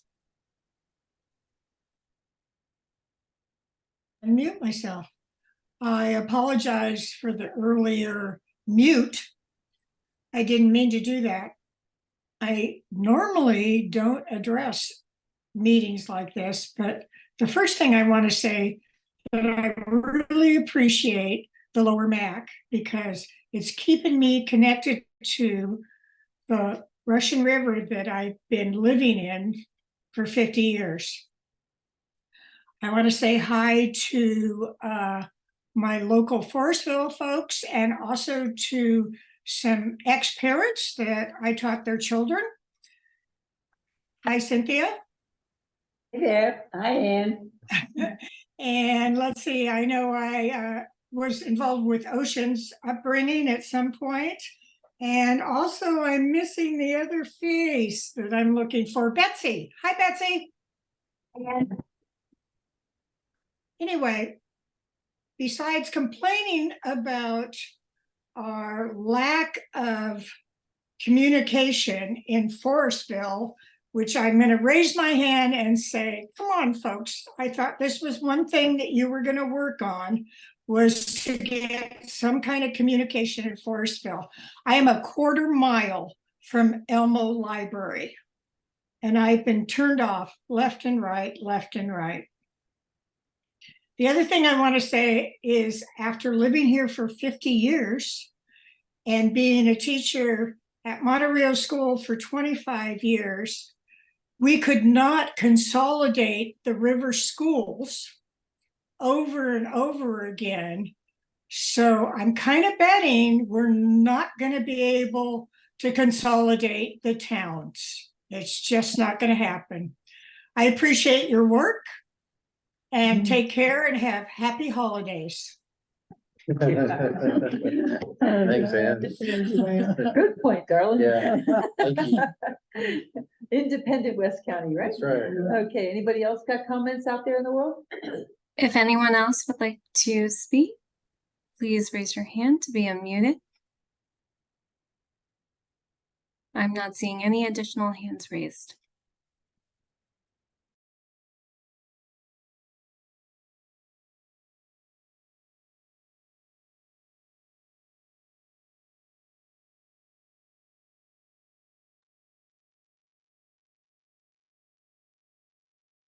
My apologies. It looks like we've again lost service at the meeting site and they're in the process of rebooting.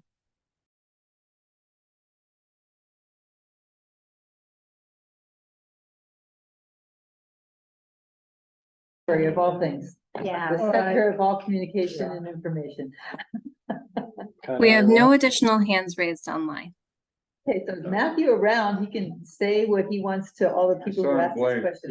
Yeah, he's there. Okay, I'm here. I'll do my best to address these questions. I will say, I think this forum is not a substitute for the community meeting on the 27th, where we'll have much more time and there'll be other experts there and people who can try to answer questions as best they can. But I'm happy to do my best given the time we have here. But I don't want you to feel like there aren't other opportunities to ask these good questions. I think the first one was why add another layer of bureaucracy? Why do this when we should just get the county to do its job? I think that's a perfectly legitimate question, but I guess I would say this is what you've been dealing with so far, and I think the community is not satisfied with the way things are, and I don't think you'll ever find someone who will do a better job than Linda advocating for you. So it's possibly time to take over some of the responsibility for the services the county has been delivering and try to deliver them yourselves. The next question was about incorporation. The reason we're not recommending incorporation is because incorporation is basically not feasible under the current state law. There hasn't been a new incorporation in California since 2011, and that's because the law changed then and made it much, much more difficult for new cities to form. And until that state law changes and changes the revenue picture for new cities, it's just really not feasible. And so that's why we haven't recommended it, but we've, at least one of the reasons why we haven't. And the community services district is a way to make a down payment on a city, but without taking on all of the responsibilities of a new city. And there are a lot of responsibilities. If the new city takes on too much and there's a natural disaster or an economic downturn or something else and it goes bankrupt, then the community's stuck because it's governing itself. And so taking kind of baby steps and doing a few things first, and if it works, doing a few more, and getting perhaps to incorporation over a period of years, I think is a more prudent approach. And again, given that because of the way the state law was changed back in 2011, it's just really not financially possible to make a new city right now. There was a question about, are the communities too different? I think that's the second time that's come up tonight. That may well be, or third time, I guess, out of these speakers. That is an obstacle that the community will have to decide if it wants to and can overcome. And it's possible that some services shouldn't be delivered across the whole region. But I think some services really couldn't be effectively delivered at a smaller scale. I mean, law enforcement is an example. You need 24-hour coverage for law enforcement, and a community of a few thousand people or even a few hundred people simply can't manage something like that. So you need to have a bigger area. And one of the speakers talked about economies of scale, and that is one of the reasons why it makes sense to form a slightly larger district. Every special district or community services district has to have a staff person and file annual financial reports and buy insurance and hold meetings. And if it's a small district, those fixed costs, those costs that every district has to pay can take up a big chunk of the budget. But if you can do that once across a broader area, if you had one park district, for example, and it only had one director and it only had one insurance payment and only had one lawyer, then that money could be used to spend on other things. So that's a real savings for small districts, and I think is a reason why it might make sense to have a bigger area. Again, if the community votes to do so, right? It's completely up to the communities. They have to decide they want to. Nothing gets done to them. I hope I've addressed everything. Again, I don't want to take up your whole meeting. I do want everyone to feel like their questions are being answered, and I'm more than happy to answer more questions on the 27th, or now if the group would like me to. Yeah, and I have a little bit more additional information on the question, which was, is there funding to move forward? Yes, there absolutely is more funding if, sort of more work is needed to move forward with the solution that the community is looking for. I have been able to pull $6 million of discretionary funding into West County over the last 2 years, and we are planning on working very closely with the MAC, as we have been, on how to allocate those funds. And so that's the Community Infrastructure Fund bucket. We also have Tourism Impact Fund, which renews annually. The Community Infrastructure funding is, one time in nature, but the Tourism Impact Fund comes in every year. And so those are potential sources of funding that we could use for the next phase of this project, whatever that may be. And I also wanted to mention, I really appreciate the question about sort of like, why isn't the sheriff doing the sheriff's job? Why isn't the county doing the county's job? And With respect to the sheriff in particular, it's interesting because both Windsor and Sonoma contract with the sheriff's office to provide law enforcement services inside those jurisdictions. And because there is a contract that is negotiated every, I don't know how long the contracts last, 5 or 10 years, they have substantial control over the level of staffing, over the sort of direction of, is it community-oriented policing? What is kind of the style? How does it work? They actually have a say in that. Whereas just in unincorporated Sonoma County, every single year that I've been on the Board of Supervisors, except for last year, the Guerneville substation has been on the chopping block. They have threatened to pull funding, and to pull people and to not actually have that presence in the lower Russian River. And last year was the first year that didn't happen. And I give credit to our current sheriff, Eddie Ingram, who is much more collaborative in nature. And I think really committed, he had a town hall out in Monterey a few months ago, really committed to serving West County in a positive way. But that's just based on whoever's in that office at that point in time, right? A contract is something you can take to the bank. You can, hold someone's feet to the fire. But otherwise, honestly, it's kind of based on whatever that elected official wants to do. And so, that risk is always there. And the reality is that, right now, we probably have one of the more rural boards of supervisors than we've had in a while, because both myself and James Gore live outside of city limits. All of 3 other supervisors live inside city limits. And you could actually have a scenario in which 4 members of the Board of Supervisors lived inside Santa Rosa city limits, and 1 lived inside the city limits of Petaluma. And so, you think about where the votes are. We have about 12,000 folks in the lower Russian River. I spend most of my time on rural issues, but that's not actually where kind of the electoral power is and where resources tends to flow. So I'm always kind of the person trying to claw it back and say, hey, don't forget about rural communities. But that's really why we're having this conversation, is because the power system's kind of set up to screw over rural communities. And a lot of our money goes to subsidize sort of 101 corridor urban issues.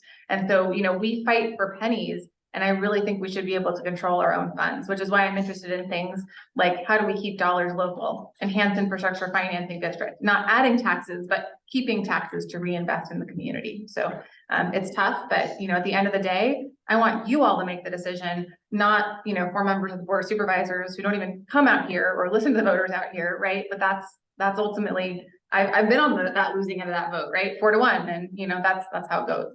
So. Thank you, Linda. Thank you.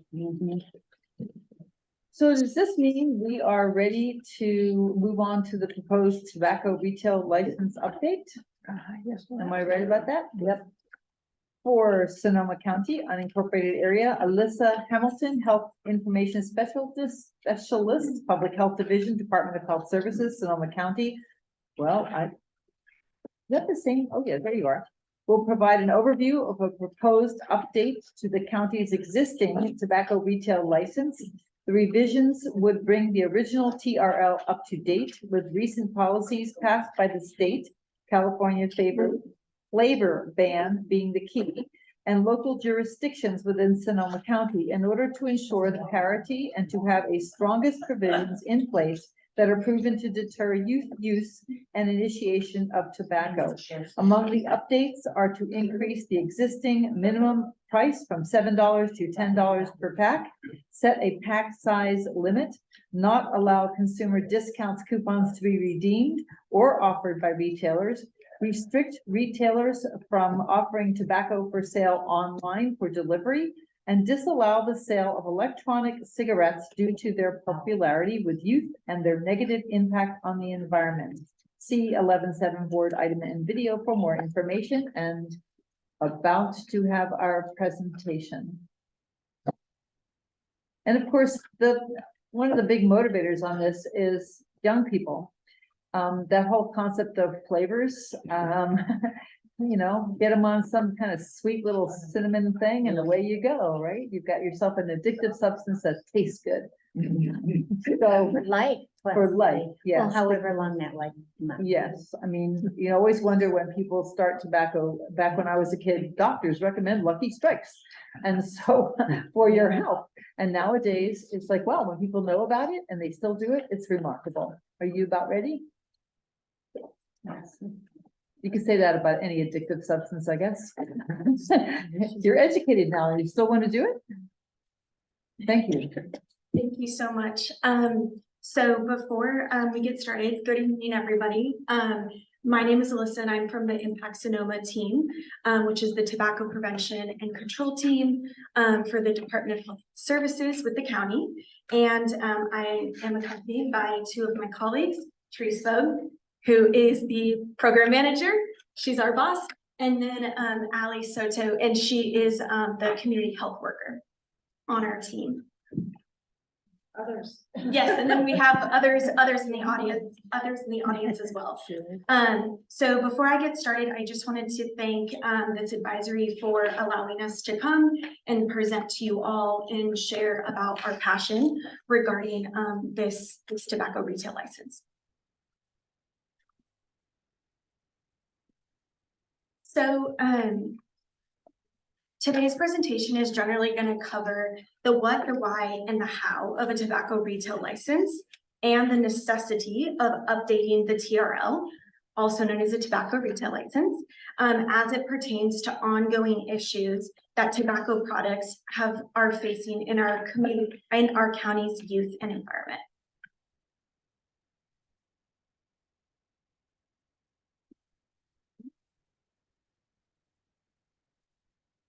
So I do recognize that I've been throwing around the phrase tobacco retail license or TRL on previous slides. So, and I recognize that some of you probably are not familiar with what this is. So let me take a moment to explain this.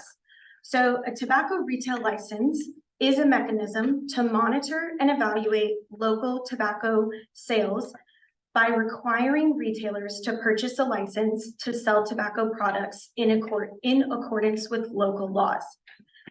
This mechanism is proven to be an effective strategy to reduce youth access and evaluate retailer compliance. So like obtaining a driver's license, you're agreeing to lawfully abide by the rules of the road in order to maintain a safe environment for everyone. And if you are found not to comply with these rules through enforcement activities, then you would be faced with penalties, just like this TRL would do.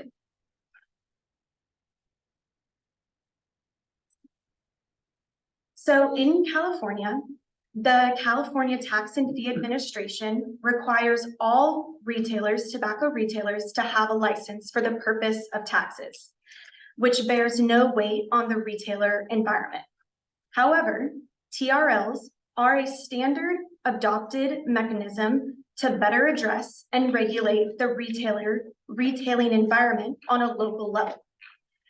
226 California municipalities require this type of mechanism. Specifically, to our north, Mendocino County is almost entirely covered by TRLs, and Marin, to our south, is completely covered by TRLs, which begins to shape this understanding and importance of establishing parity among jurisdictions and retailers alike.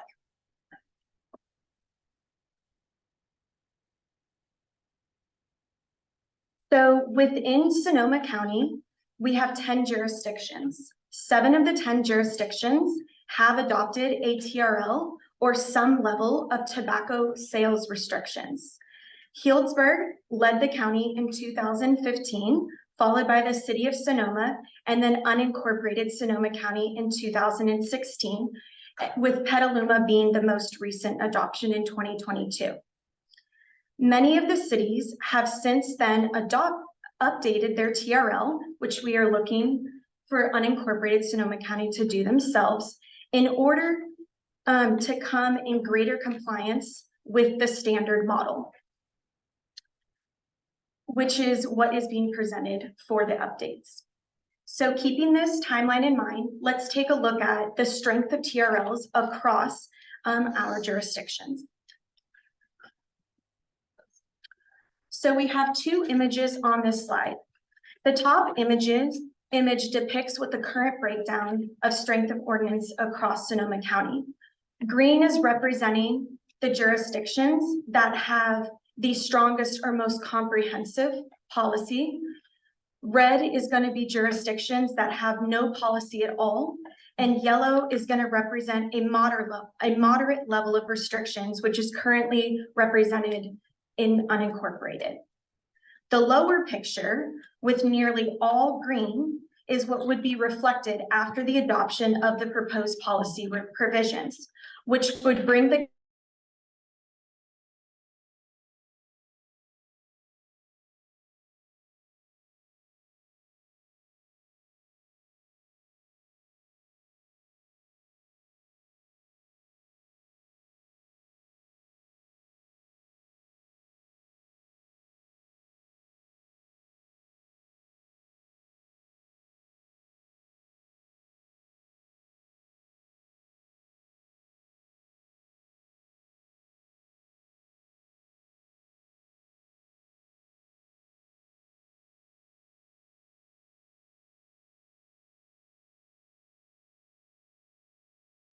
Unmute.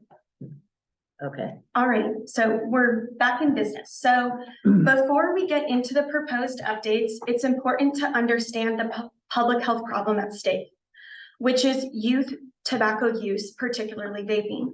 In 2015, the concept of vaping and vaping or electronic smoking devices were born, which resulted in a rapid initiation of youth use. At its peak in 2020, 1 in 4, 25% of Sonoma County high school students were regularly vaping. While these rates have begun to decline, they are still far too high. These products contain high amounts of nicotine that are higher than traditional combustible cigarettes. And nicotine is highly addictive. It has the ability to interfere with normal brain development, as well as impact one's mood and ability to focus, among many other health concerns. In addition, youth are increasingly reporting using these products at school, which is creating many challenges for administration. So if that isn't enough, the tobacco industry has long used flavored tobacco products to appeal to younger users. And menthol has historically been used to target minority populations like African American and LGBTQ populations who are, as a result, using at higher rates. So this slide is depicting some of the many marketing tactics that the industry has used to skirt the law and continue to lure in young users. It is a known fact that people who begin smoking before the age of 18 are more likely to become lifetime tobacco users. So for example, on the green box of cigarettes that say American Spirits, the industry has begun removing the words menthol so that they can still work to sell these products despite menthol being banned, but they leave the color green so that the consumer knows that this is a menthol product because green has long been associated with menthol. Also, if we look down at the bottom in the lower right-hand corner, we see what appears to be highlighters. Well, don't be fooled, those are vaping devices. So they try to design these products to normalize them, make them harder to identify and more appealing to youth. And then we have electronic smoking devices in the middle with the green, purple, pink, and orange, using those bright colors that are appealing to the youth that are representing different flavors like orange, strawberry, grape, and green. And then to the right side of the screen, you have some ads that the industry has used in marketing campaigns using young individuals to promote their products.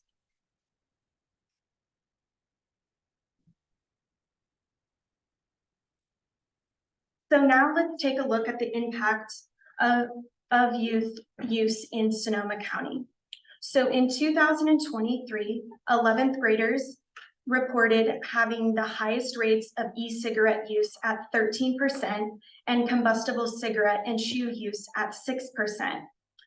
Alternative high school students, however, have the highest rates across all grade levels and product types, with 30% using e-cigarettes and 24% using cigarettes and chew. Alternative high school students, in case you're not familiar, are students defined as students who are not mainstream. We're in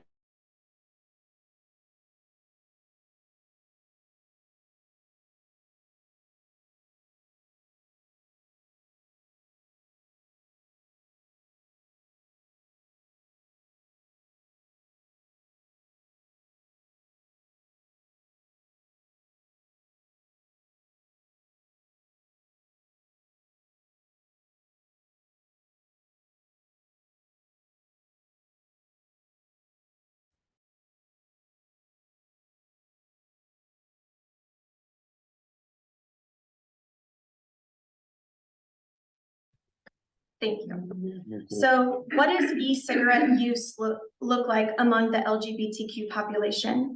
So as we can see in this graph, it is higher as compared to heterosexual individuals.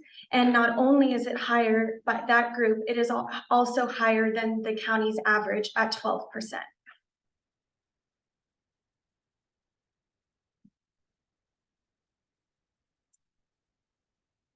So again, as we previously saw, targeted populations continue to display higher rates of use. And we see that with by the breakdown of race and ethnicity. For instance, 20% of Black and African-American youth are using electronic cigarettes, and 22% of Middle Eastern and Northern African youth, compared to, again, the county's average of 12%. But if we look at this, nearly all race and ethnicity groups are at or above county's average.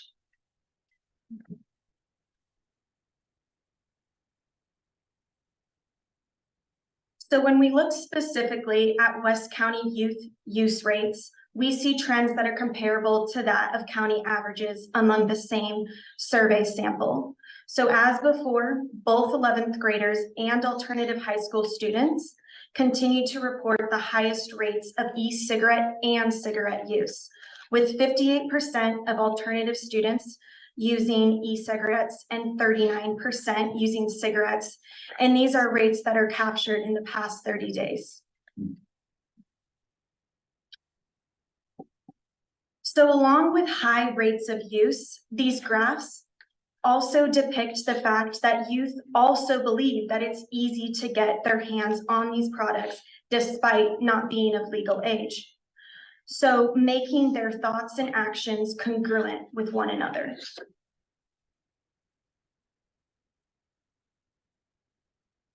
So in addition to the impact on youth, tobacco products, like vapes in particular, have a significant impact on our environment. These products are designed to be single use, which has resulted in over 3 million finding their way into the county's waste site, as well as many other areas around the county, like the sidewalks. The problem is that these products contain hazardous and flammable materials that shouldn't be disposed of like non-hazardous products.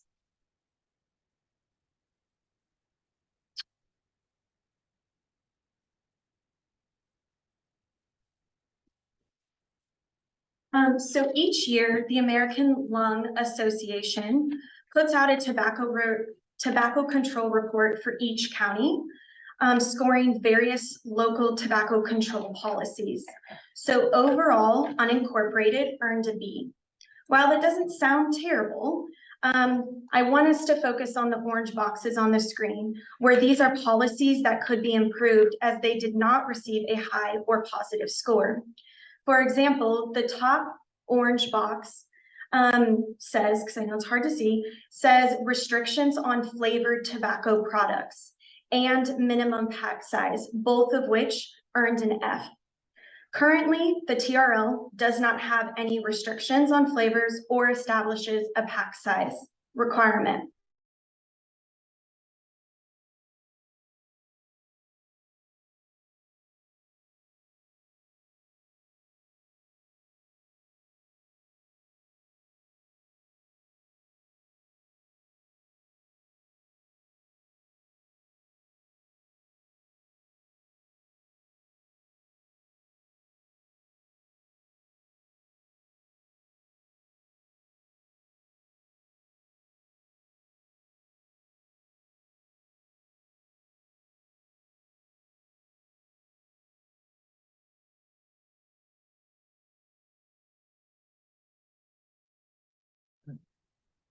We're back. Okay. So by addressing these areas in orange, the current TRL would achieve an overall grade of A, which would be reflected by similar other strong policies of Sebastopol, Windsor, and Petaluma.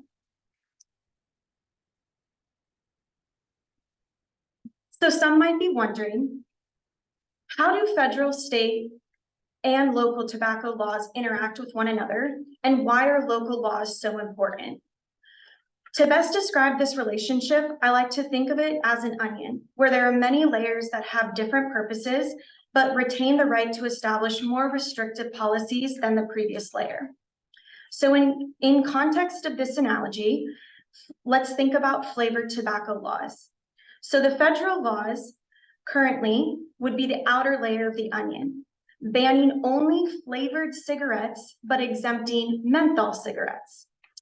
At the state level, which would be the middle layers, they have adopted a California flavor ban that prohibits the sale of most flavored tobacco products, including menthol this time, but with a few exemptions like hookah and shisha and premium cigars.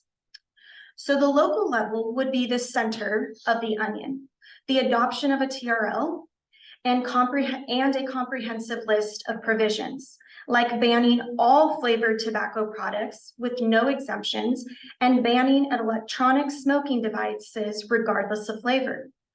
The importance in adopting this type of local policy mechanism rests in its enforcement ability, creating enforcement teeth and enhancing retailer accountability.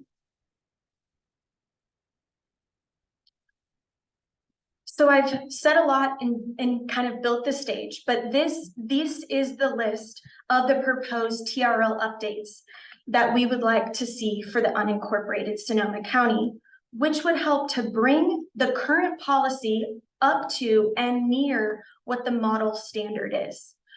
So we have the first one being no sale of flavored tobacco products. The second, no price promotion on tobacco products, i.e. being discounts or accepting of coupons.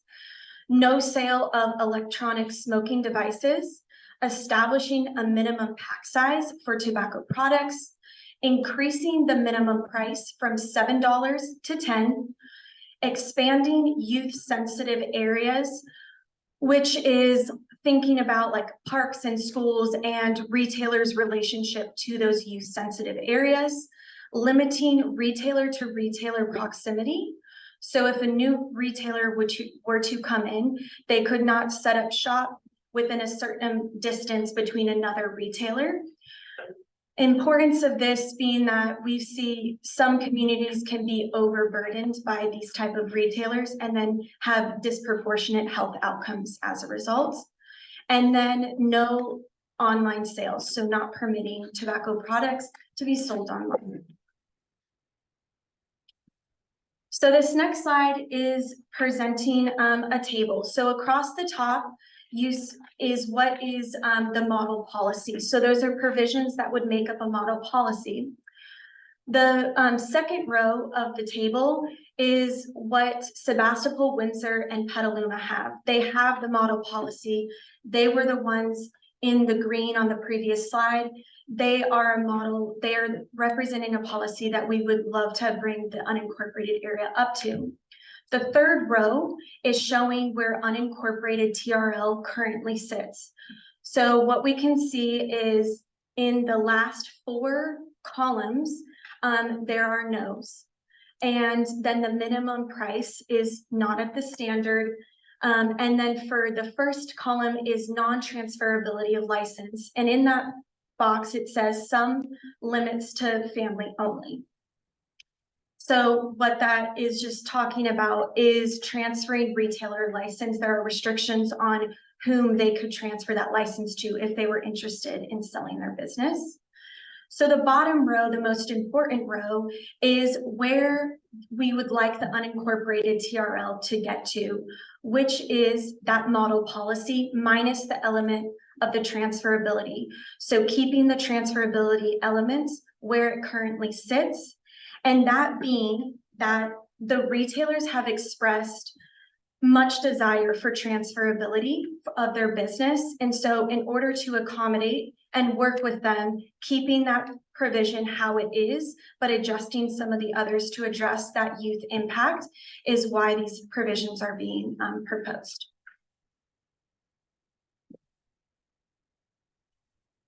So not only by adopting a policy, but working to achieve policy standards, we truly can save more lives. For instance, working to decrease and eventually eliminating smoking attributable deaths, which currently there's approximately 570 of those that are happening each year here in Sonoma County. We could give years back of life to people by preventing new users and by limiting the accessibility of these deadly products, by including some of those provisions that I spoke about on the previous slide. And then also helping to encourage healthier choices by increasing the minimum price, which is estimated to nationally induce quit attempts for over 10 million smokers. So all in all, when a TRL is in place, enforcement is effective. Retailers are less likely to sell to minors. Retailer compliance typically improves over time as support and guidance is made available to them as a result of the TRL. And we see effective enforcement as retailers are less likely to sell to minors, which I said again, but extremely important. Retailers who successfully adhere to these regulations are also rewarded. So this slide is looking to demonstrate, again, the effective enforcement that has happened. So we can see in 2021, our program conducted an undercover operation and the sales rate was 48%. That effort was again done in 2023 and the sales rate was 17%. So how did we get to that decline? There's many things that contribute to that.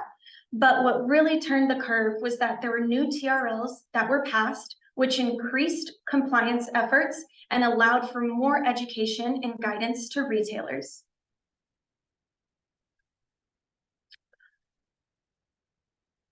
So again, another additional chart depicting just the sharp difference in the number of underage sales among jurisdictions that have a TRL in comparison to those that don't have a TRL, which are represented in blue.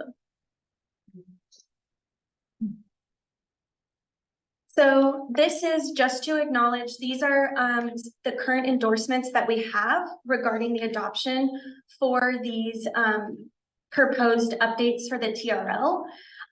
So super appreciative of these organizations, but also want to shout out to all the letters of support that we have received from community members that wanted to make their voice heard and be a part of the conversation and the decision.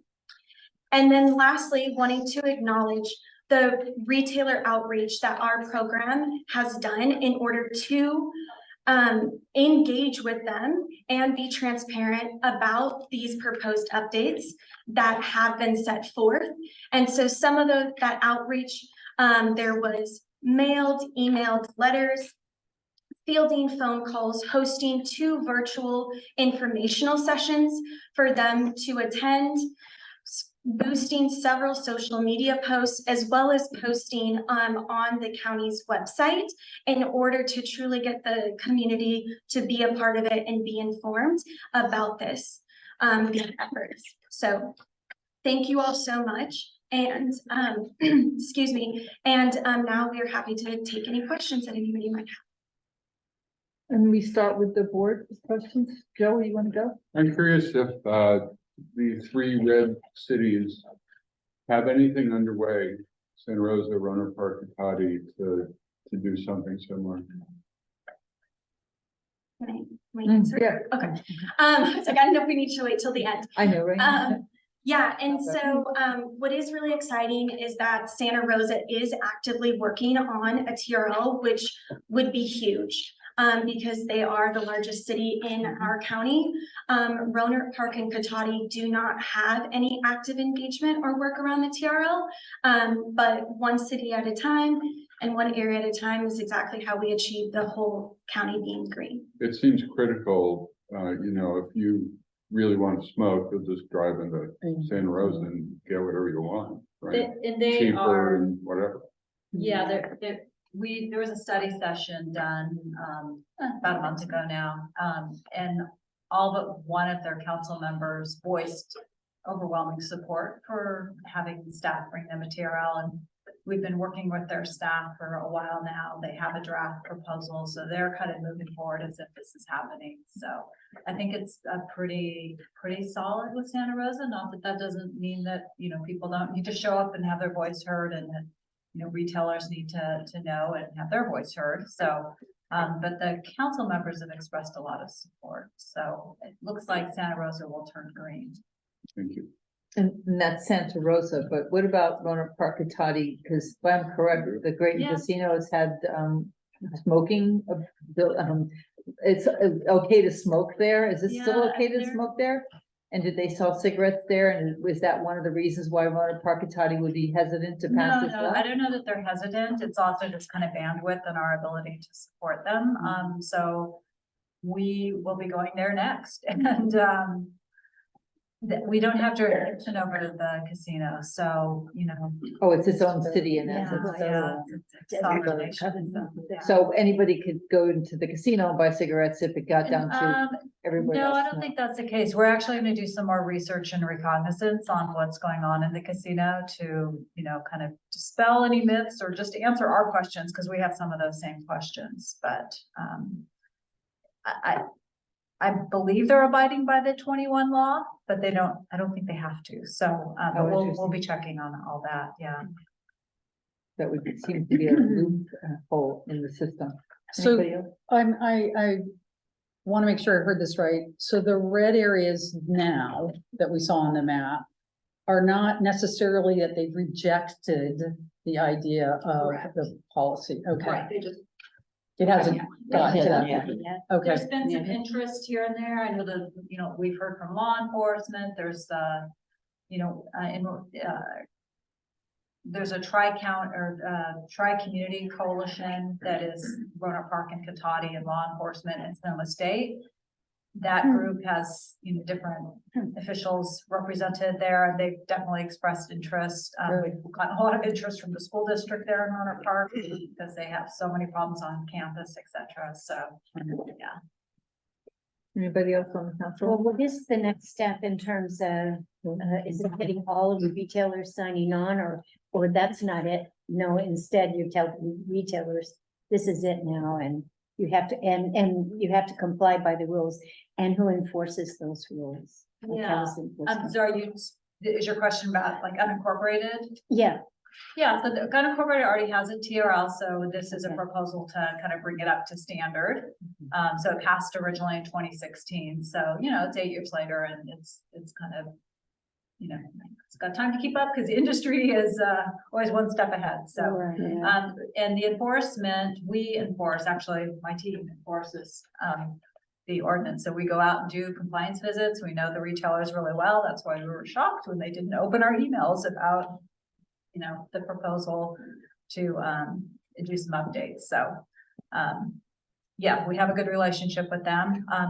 They're, you know, generally pretty compliant. So I think that speaks to our ongoing relationship with them. But the $7 to $10 per pack, they're pretty good. They're pretty okay. Yeah, they don't oppose that. What they want is consistency across the county because they keep that difference.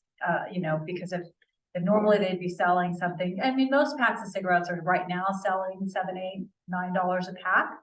So if there's a minimum price of $10, they keep that extra $1 or $2. So they generally are very much in favor of that. What they don't like is if they're on the perimeter where it goes from city to county and that city doesn't have you know, so leaves those folks. That's why you get pressure from Sebastopol because they have, you know, the MD market or whatever that's on the cusp. And people could literally go almost across the street and buy something less expensive. Yeah, spirits. Yeah. How do vaping pens fit into this or not? And does it have to have nicotine or not? Does it? Yeah. Is it all inclusive? Yeah, I mean, the state has basically defined electronic cigarette for us. So that is any kind of electronic smoking device, no matter what's in it. This retailer license only pertains to tobacco retailers, not dispensaries. So yeah, electronic smoking device could include a CBD product or we've seen like essential oils and other obscure things that probably shouldn't be in the lungs. So, yeah, the proposal is just no electronic smoking devices. Yeah. Okay. And as far as qualifying for the license, how many infractions would a business have, and then they would lose their license? Is that what happened? Like you 3 strikes, you're out, that kind of thing? Well, and it is 3 just about, the 4th would be out, so you can have 3 violations within a 5-year period and then it resets. So if they had a violation and then they fixed it somehow, would that make it go away, or would it stay on the record for? Yeah, it's on the record, yeah. And do they renew their license annually? Uh-huh. Okay, so once a year you have an opportunity to have people lose their license if they violate this. No, if they incurred the 4th violation within a 5-year period, they would be done right then and there. Within a 5-year period, that's, Yeah, okay, yeah. so it's not annual, it's 5 years. Right, yeah. Gotcha. I mean, that's how it is in this ordinance and in the other ordinances in Sonoma County, so, but it could be different somewhere else. Okay, any other? Did I hear you correctly that this also affects the medicinal marijuana folks? No, Oh. this tobacco retail license doesn't touch dispensaries at all. Yeah, it's just the tobacco retail, because dispensaries are not allowed by California state law to sell tobacco. So question about the plastics and other things. We have so many different systems for recycling, reusing, and disposing of items. What is the system in Sonoma County for disposing of these things, or do people simply put them in their mixed trash? As you can see from that waste study, people are throwing them in the trash, and there isn't a good system for throwing them away. And that's one of the reasons why a lot of people are like, why even have these? Because you would have to break apart the battery from the nicotine, and don't get that on your hands because it's that nicotine is skin soluble, and that's not good. So the waste disposal folks will take them back, and I'm actually not sure if they break them apart. Are they considered e-waste? No, they're not considered e-waste. Do you They're- treat them like batteries? It's the battery part you treat like a battery, but the nicotine is it's a Toxic Oh, substance. so that's a. exactly. So in working with what you're doing, do you work with waste management for finding a way to dispose of the ones that exist? Do they have to We've be been talking taken? to them for a while. In fact, Courtney came to City of Santa Rosa study session and talked about it, and there just isn't a good solution right now. And in fact, schools are really hindered by this because they have to pay for a hauler to come take their e-waste away. And so their solution, which isn't really a great solution, is that they say, give those back to the parents when you confiscate one off a kid. And we did a study back, and I mean, it was more like when the peak of things. And they were taking about 1,500 devices off kids a month. Whoa. Oh, wow. As that was an aggregate total, but yeah, these are things that are coming their way a lot. Yeah. And so the proper disposal of them, I think they're ending up in the trash. What would you say is the reason why the alternative education students and especially the LGBTQ plus population is attracted to this as opposed to other people? Stress. Yeah, I mean, the Mental health. LGBTQ is advertised to by the industry, so that's Targeted. definitely targeted, yeah, for sure. And then, from there, yes, becomes local norms and that sort of thing, but we can't, it's like a blame game that we don't want to blame the user all the time. Of course, people make their own choices, but the industry is definitely marketing to LGBTQ, and in regards to the kids that end up in alternative high situations, if they lack credits or they've gotten in trouble or something like that. I think they just traditionally have had higher smoking rates, and they come from a different mix. So it's hard to pinpoint, are they being marketed to in particular by the industry? And that's just the data bears it out, and you can draw your own conclusion there as to why. Is there any system for the illegal sales? I remember when my granddaughter was able to buy these products from someone who simply pulled up in his car and sold them. So what is the system for that? Is there one? Yeah, I mean, there's tip lines and stuff like that for that, but as an enforcement agency, we do have decoy operations. We go out, and check for under the counter sales within the retailers. We've definitely gone after the retailers that are popping up without a license, so that we, for the folks that do have a license, they should be happy to hear that, because we've shut down a few of those stores. Can those people buy them online and then sell them out of their car? If they're over 21, they can buy things online. That might be what's happening. I mean, we're trying to shut down. And so is the state of California. I mean, there's been a lot of exposure and interest. Jewel has been sued for their online marketing and their lack of ID checking, et cetera, et cetera. So they've really gone after that ID checking, but it's not a flawless system, right? I mean, you got to rely on the if it's getting delivered to a house, you got to rely on that UPS guy or whoever's delivering it to actually check the ID. And is there anything in the retail law side of it that limits how many of these devices you can buy if you're over 21 and you go like Sudafed or something? Right. No, that hasn't been pitched as a potential. Because I mean, if I go in and buy 50, then it's probably not me. Or I don't know how it works, but you know what I mean? There's like my use, and then there's a piece where. I do think somebody was trying to do to resell and, Yeah, the guy with the, the trunk of the car. Yeah. Something to think about. Yeah, well, I mean, I think our solution for the e-cig is just don't sell them. Yeah, that's good. Yeah, the banning sale. Let's ban cigarettes. But there is still cigarettes, you're right. Yeah. Okay, anybody else on the council with a question or comment? No, it's just saying that when I started smoking at 14, it was like 25 cents a pack or something like that. So, 25 cents was different back then. 25 cents. well, as a kid, I could come up with a quarter, but the thing is, I'm just disappointed that $10 a pack still isn't discouraging. Well, you don't, They're county addicted. unincorporated is at 7 right now. We're trying to get it to 10 to be consistent with neighboring cities. Yeah, like the consistency with the county lines and that kind of thing. That makes a lot of sense. Yeah.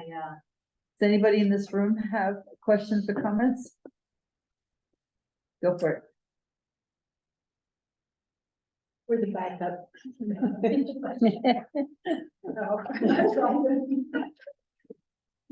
My name is My name is Mary Lou Schmidt, and I'm a member of the Gravenstein Health Action Coalition, which was one of those support up in the upper right.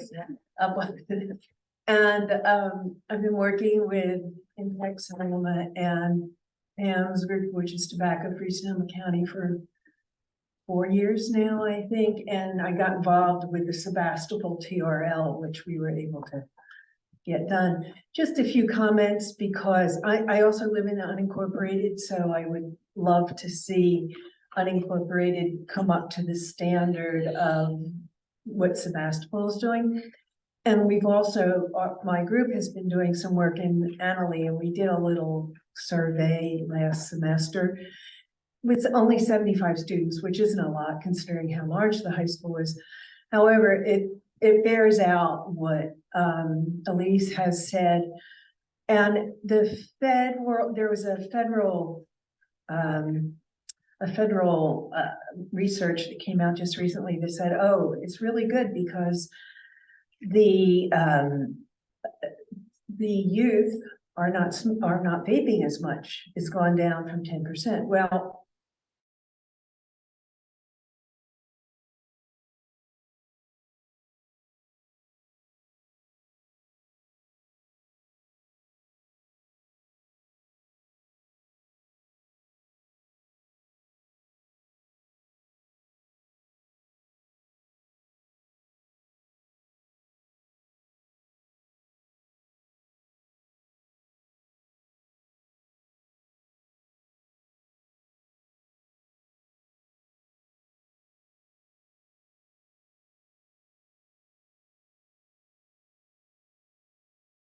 they say in the advertisements is this can keep you from smoking.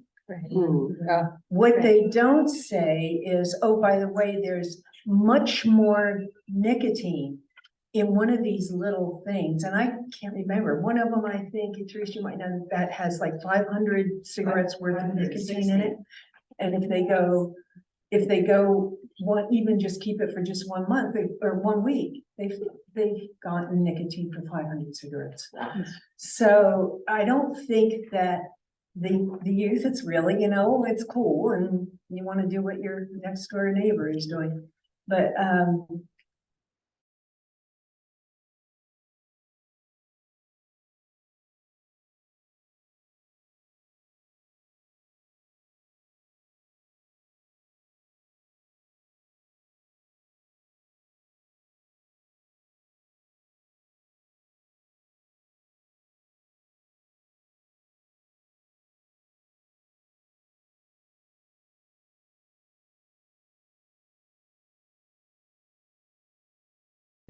coalition, and I'm a volunteer like you guys, so I can relate.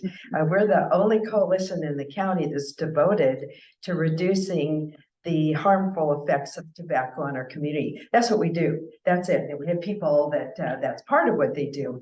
And what we're concerned about is uniformity. So we're concerned about the whole county, not just Petaluma, where I live, and they have one of those fabulously protective policies, not just Tabasco, where Mary Lou lives sort of close to, and she worked on, nor Windsor. We're wanting the entire county to be similarly protected.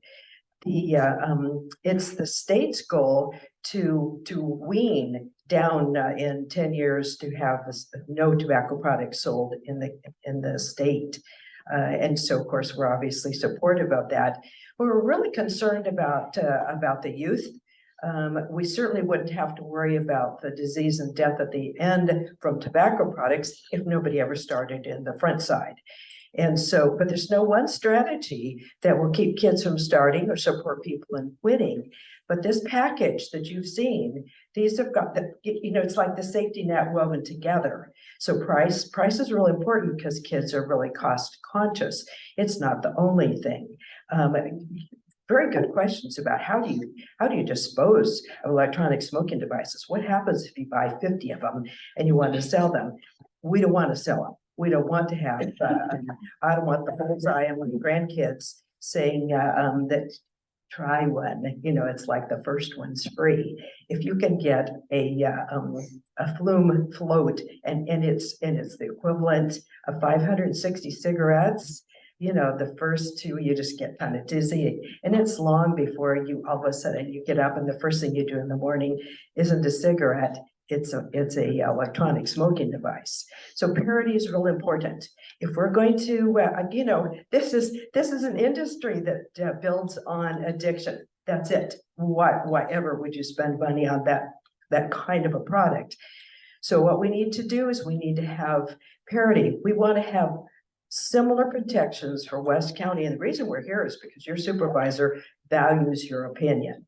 So we already have support from other supervisors, and she values your insight and you're working with her. So if we can get uniform enforcement statewide, we'll have a fighting chance of getting this thing stopped before it started. Thank you. Thank you for your time. Sure. And is there anybody online who has any questions or comments? I'm not seeing any hands raised online. Okay, then thank you very much for your presentation and how much you care. Really, really appreciate it. Makes me want to Thank cry. you very much. Quick question, actually. Keep doing your job. Do you all know when this will be coming back before the Board of Supervisors? Do we have a date on that yet? Do you know? Okay, when we get a date, we should definitely share it with the map. And so it was a 4/5 vote in support the first time it came before the board. I voted with the majority there, and then the entire board sort of voted to table it to do a little more outreach. So that's probably why we're here. But it's, I think it's an exciting opportunity. It's also important to dive into details. One other question I had for you all is, has there been any update about increase in funding for enforcement? because I think it's so shocking to me. Actually sharing a personal story. I was at Annalee and I just like went to use the restroom during a 5-minute break, and I mean, it's like, yeah, right, like secondhand smoke, you know, but it was cannabis and it was also e-cigarettes.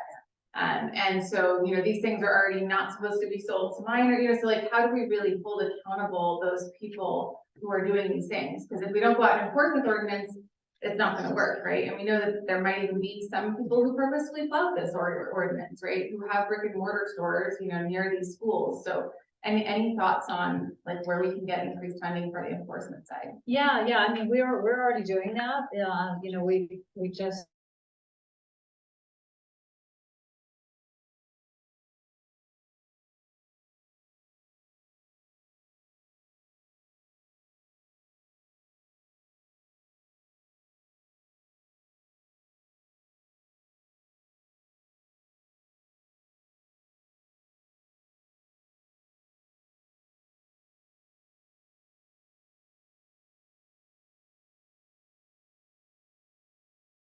two DOJ grants. So we have Department of Justice grant currently that will continue through 2025.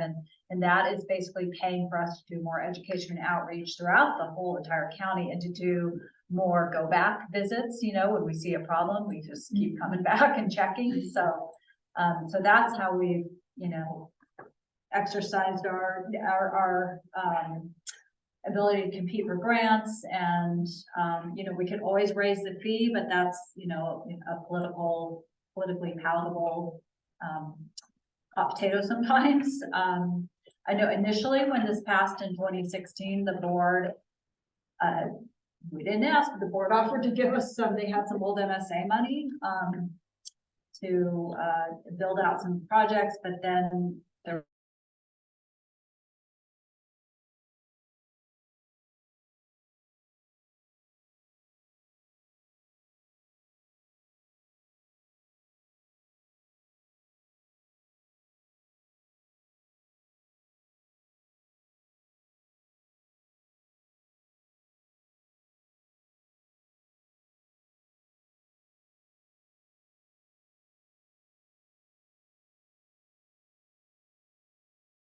the city of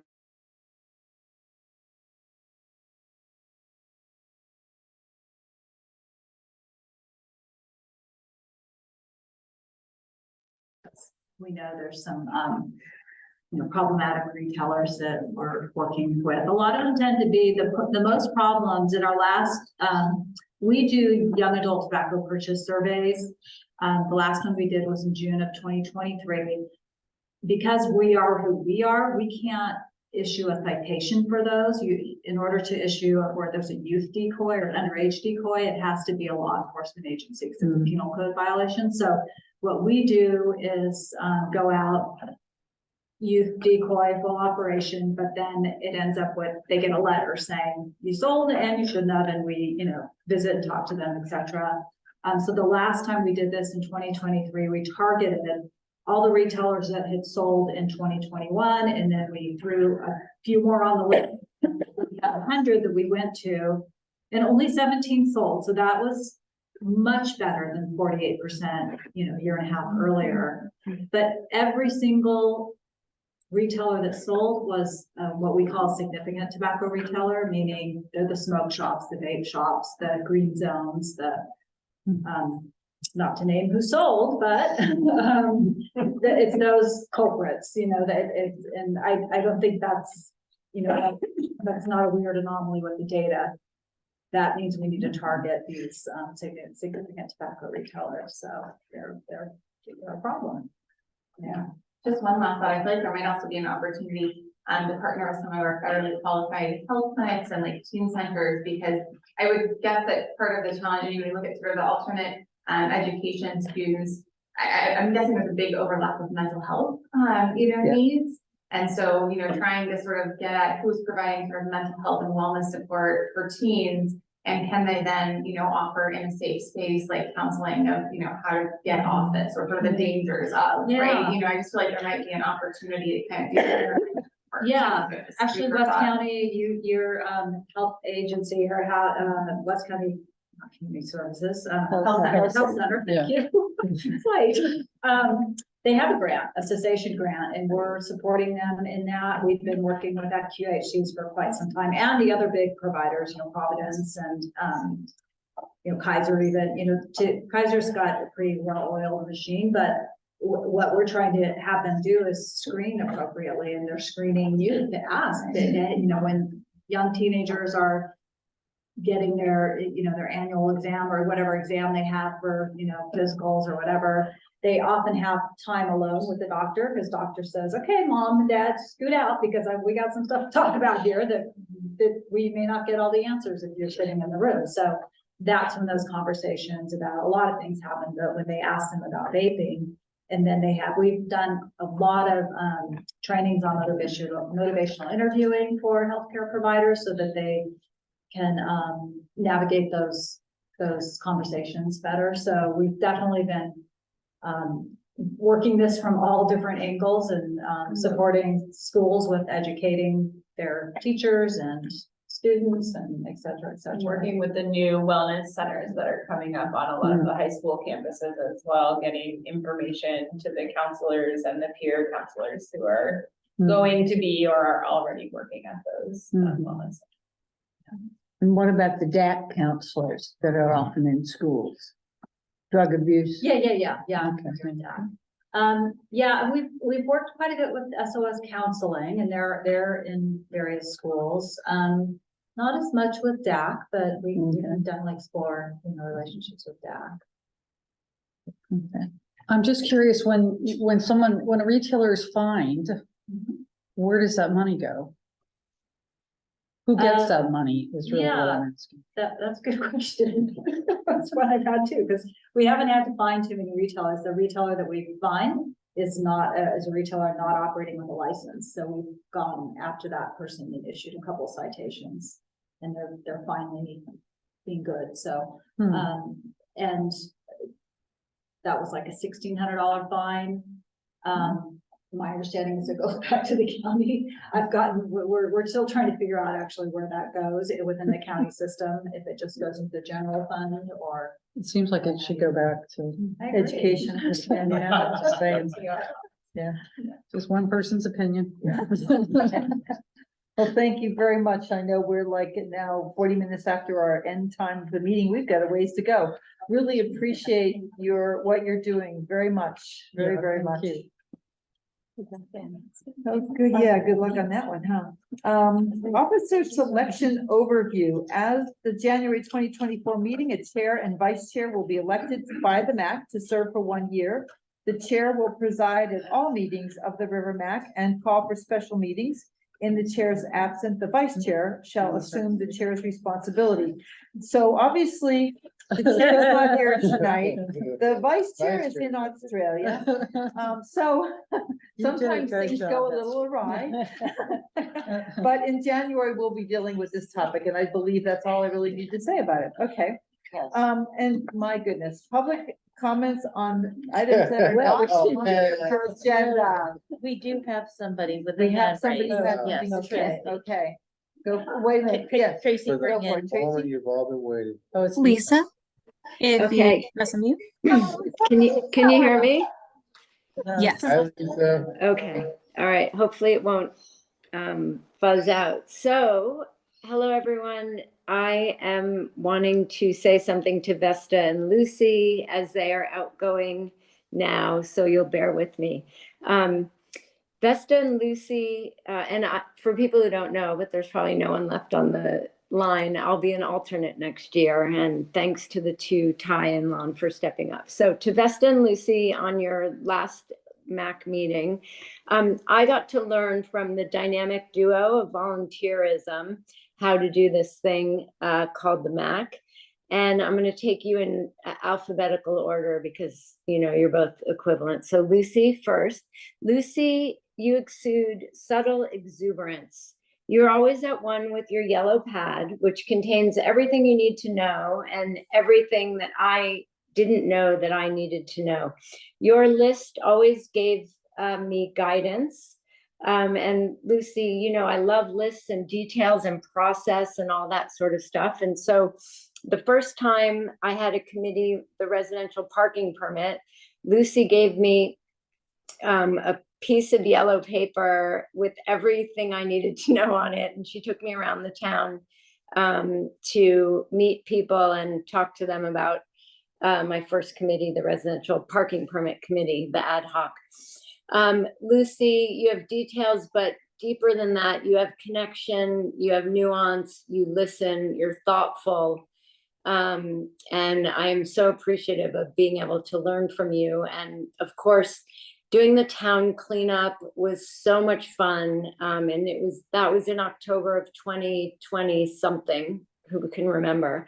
But you also made a YouTube of the event, which is like so Lucy, and so it's now, you know, been codified forever. I think we froze again, so I'll just wait before I can move on.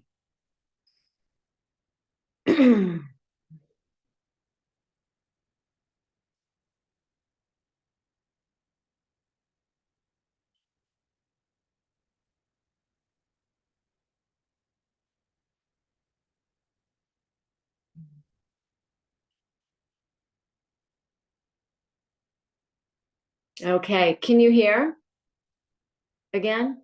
Can you hear or no? Yes. Okay, can you hear again? Did you hear the Lucy part?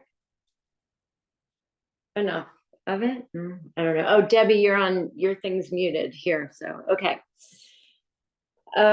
Anyway, so I ended on just saying, Lucy, of course you made a YouTube of the event, and that is now will go down in more Forestville history with Lucy at the helm of that. So thank you so much, Lucy. I have such gratitude to you, and words and words and words on a page. Moving on to the other part of this dynamic duo, Vesta, a vivacious, veritable, passionate, and indefatigable advocate. Vesta, an OG disruptor, as is seen in this last of your meeting, right? Get it done, ask permission after, enough discussing, just do it. You unwire my brain. And always say, of course we can do this.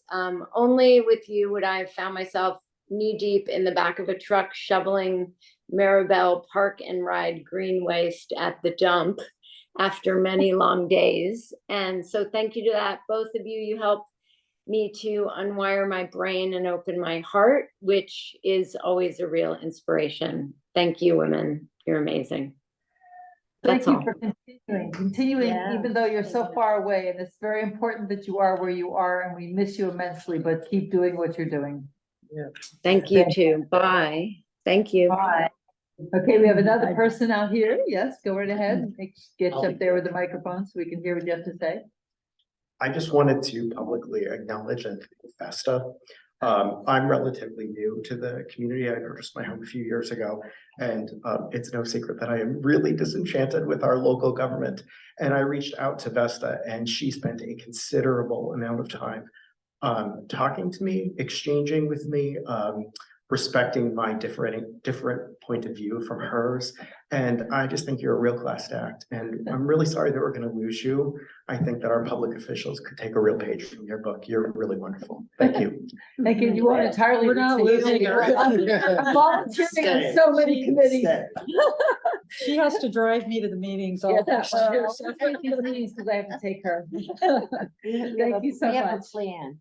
Okay, now we are to the committee reports. Oh, The community cleanup ad hoc. Now, this is like, okay, report from Chair Lisa Normanson, delivered by Vicky Clues, and you're gonna hear her name come up again. So go for the community, community cleanup. I'm gonna be so short. I'm Oh, gonna there just we go. tell everybody that we have done, we did 6 community cleanup events as a group this year, in the last year. We have developed, as was mentioned before, the community cleanup information that's on our website. We got everything translated into Spanish, which we are committed to as a committee, as well as in the communications committee. We have looked at expanding what we do a little bit into adopt a road and some other devices with which we can help communities clean up. And we're looking at micro cleanups. And right now, we're just trying to figure out where we kind of want to focus next year. So, I think I'm doing the next one too. But Well, in terms of being on the cleanup committee as well, we get out and do road cleanups, and sometimes they're inspired moments. Hey, Friday morning, meet you at the Mirabel parking lot, let's do River Road. And we have all the safety equipment and all the things that are necessary, and it's very fulfilling, especially the next time you drive down the road and you do not see the trash. That feels really good. So anytime you want to get involved in cleaning up, we've got plenty of opportunities coming up. Okay. Well, let me. Yes, go for it. Yeah, so yeah. we Everybody just makes a- cleaned Casadero Highway. I think it was Yeah, about a month ago. thank you. And it's amazing to see it after, it's all done. It is, and it's important for our river, like River Road is this low river area, right? The river rises, chances are we're going to have another one this winter. And that trash just floats up. And one of the issues that came up for our cleanup ad hoc is there used to be a clean camp team that was paid for by the county health department. Carol Shoemate and her truck and sometimes a few other people would go pick up trash for homeless camps who would set the trash out on the road one day a week. So there was actually a trash service for these homeless camps. It is no longer funded. So far, Carol's been doing it on her own time and just volunteering to do it. And a bunch of us get out there and help her periodically. So we're really looking for county funding again. So how can we get that funded? And there are abandoned homeless camps at this time of year where people go up to higher land. And those camps need to be cleaned before the river rises, and we need help. And they can be dangerous, quite frankly, in terms of slipping down into the river and needles and various things like that. But it's essential to keeping our river healthy by cleaning up every piece of trash that can possibly end up in that river. So that's one of our, as the lower river area, really important things. Land acknowledgement ad hoc report from Chair Lisa Nominson, delivered by Vicky Clues. Surprise. So I think the Land Acknowledgement Committee was formed to look at the whether we wanted to sort of tiptoe down the road of looking at developing a land acknowledgement policy for the MAC. And it's an issue that when we started looking at it and got into it and started educating ourselves about it, we realized that it's an onion that really needs to be peeled very carefully. And so our next steps, and we have not been a committee for, I think we formed maybe 6 months ago, so we still have 6 months to go on the ad hoc. So we're looking at things like what are other agencies done within the county, and should we align with that? Looking at how we can sort of team up with the Coastal MAC. They have a Kashia member, representative on the MAC. And, how we can sort of look at what others are doing and leverage off of that, and then make some decisions about whether we do or don't want to go down the land acknowledgement road. So still a lot of education for us on the committee. And some of our new MAC members will come in handy. I would love to see some more people on the cleanup committee too, by the way. Could you explain to me what land acknowledgement means? Well, I could if we had a little more time, but I'll say really quickly, it's the taking the time, usually at the beginning of meetings or when you're presenting something, to acknowledge that we all sit on land that was taken from Indigenous peoples, and it's making the acknowledgement of that. But it's also so that's what we thought it was at first. What we've discovered is there are many other things that need to go along with that, including education, looking at how continued communication with the tribes, how that could work, having representation on councils like this. So, I think some of us thought it was a matter of just saying those words. We know we're on your land and it's not just that. And so that's why we've said, we took a step back and said, now we really need to educate ourselves as well as look at what others are doing and what we should be doing and possibly can do as a council. So I'll be offsite. I'll talk with you. we'd love to have you as a community member. Yeah, because we're gonna get all these committees. And just for a note, the YouTube channel for the Lower River MAC and the Coast MAC has an incredible video of the event Linda was involved in out on the coast around the seals. Otters. Otters, the sea otters. Rather remarkable because it really did involve a fair amount from the native tribes, the information that we learned that we never would have known otherwise. Right. I was blown away by And that. opened the door to this ad hoc actually. So. Cool. Very, very good. Anybody else, blah, blah, blah? Everybody wants to go home. Okay, communications ad hoc, Chair Joe Rogan. Yeah, I'm actually here. Yay. But it doesn't mean I'm not going to speak first. Vicky is. Vicky, Betsy, and Patty Thayer are on this communications committee with me. And it's really engaged and great group. Yes, I agree with that completely. So we met right after we formed, I think in February, and decided as a team that we wanted to focus.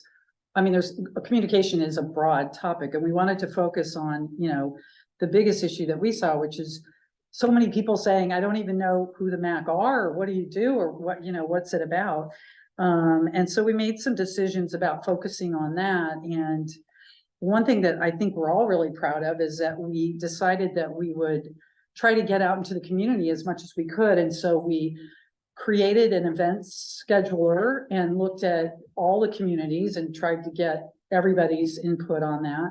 And we have, within that event scheduler, we have looked at and gone to 24 events over the last 7 or 8 months. We did look at, after, I think it was last month, we looked at where we were getting the biggest bang for the no bucks that we get, but how much, interaction we got at any event. So we're still looking at that. We created informational handouts for people that we can, come up, talk to us at the table, and we have something to give you, not just for the MAC, but also with county resources. So, something you could put up on your refrigerator that gives you a list of numbers and things like that. We are looking at, we got the table, we got a nice canopy, we have a banner, it's a nice setup. We were instrumental in getting the business cards that we will all have now in our name tags.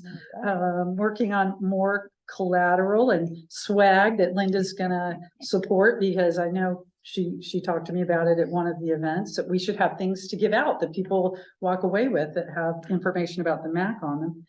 We have looked at how, and our biggest issue right now, I think, is how do we get more involvement in, especially the Latinx community, Spanish speaking folks. How do we, get out in that part of our community a little bit more? But I think we're pretty proud of the outreach that we've done and the messages that we've gone out. And a lot of these events, we're signing people up for the newsletters. We're, getting people to say they want to be maybe a rep at some time, and we talk to them about that. Volunteer for a committee? Yes, volunteer for a committee. We're always looking to recruit for a committee. So, yeah, we're really proud of what we've done in this last year. Joe, take it away. No. Oh, goals. Because Betsy I'm said up. to No, talk okay, about all our three of you. goals Go for for the it. Betsy's upcoming next. year. Vicky kind of roofed into some of them. Oh, I knew I would. So our goals for 2024, we would like to increase media coverage of MAC activities, and we are departing members, we kind of have tagged to help us do that a little bit in the media. We would like to create inroads, as Vicky said, to more fully connect more fully with our Spanish speaking community. We have done a little bit of that, but we're hoping to do more. We would like to continue to event engagement at venues that have proven worthwhile and expand geographically. We want to do more events. And one of our really important goals is we want to more fully engage all of our MAC members in doing these events with us, because it's fun. And it's really neat when someone comes up to the table and you can say, yes, where do you live? I'm your MAC rep. What are your concerns? And it's anything from roads to speed bumps to bike paths to, and just to give people an opportunity to talk about what their concerns are in the community and sign them up for our newsletter. We would like to, in 2024, finalize our budget, figure out what objects we want to have as swag at our tables, and create a design for our swag. And it's my job to create a blurb for our swag. We need a blurb for the MAC, so that we really want to work on that early in the year. And we also want to review and revise the community engagement and outreach plan for the Lower Russian River MAC. That's our goal. Those are our goals. On to Joe. I will wrap it up with our proposals for next year. We're in ad hoc, so we're expiring like bad cheese, but we don't have to. We want to propose that we rename ourselves Community Engagement Committee, which I think is more appropriate, and go at it for another year. We want to include community events in these meetings. We'd like to propose that we name off the upcoming events between this meeting and the next meeting, so that we can inform the public more, and to recruit other MAC members to participate in tabling. I already conned Spencer into our new guy who's starting up next year. He's not here anymore, just pointing to where he's sitting, to join us at Guerneville events. We want to better share and publicize upcoming community events, not just to this group, but out in the public more. Because as we go to them, they're not always that well attended. We'd like to have a MAC meeting that's devoted to revealing process steps for major county projects. It's one of the most common questions we get, and the big projects, when they come up, like a hotel or whatever, it's like, where are we now? I don't get it. When do I get to participate? When, and notwithstanding, we don't know dates. We all obviously don't know the dates of different hearings, but at least to outline what the steps will be, so people know that there is an opportunity for input at different points along the way. And lastly, we have a dream of getting a countywide MAC meeting. I think it'd be great to cross-pollinate and hear other ideas and get together sometime. So we would like to propose that as well. Again, the communication committee's been just awesome. Appreciate Vicky's house every time, and all the dogs. And look forward to working together under a different moniker next year. Thank you. Thank you. I have a question. You guys mentioned going out there, meeting our people and hearing their stuff. And I've done a lot of that, but I don't know where to go with it. Oh, right. But I'm like, I don't know, do I come here? Like, I feel like, is it when it says the committee speaks and I'm gonna, I don't know, get yelled at because I'm taking too long? Or, but I mean, there's so much stuff that I want to tell you guys about our people, but I don't know when to do it or how to Here's do it. something that we have done is after an event, we've sort of listed out issues that have come up, and write up an email and send it to Debbie, or send it to Debbie, who will pass it on to Linda. These are the concerns that we heard about on Sunday at the Arts Festival. These are the concerns that people brought up, at the night market. Especially if there's multiple, like three people say the same thing, right? You want to know that. And we actually, there was that bike path thing. We actually addressed somebody brought up that there was a, no, it's not a In bike path. Monterey, yeah, no, In it's- Monterey, yeah, it's it a was the bike walk path by path, the walking school path. that needed attention because it wasn't, able to be used fully. And it's been fixed. Yeah.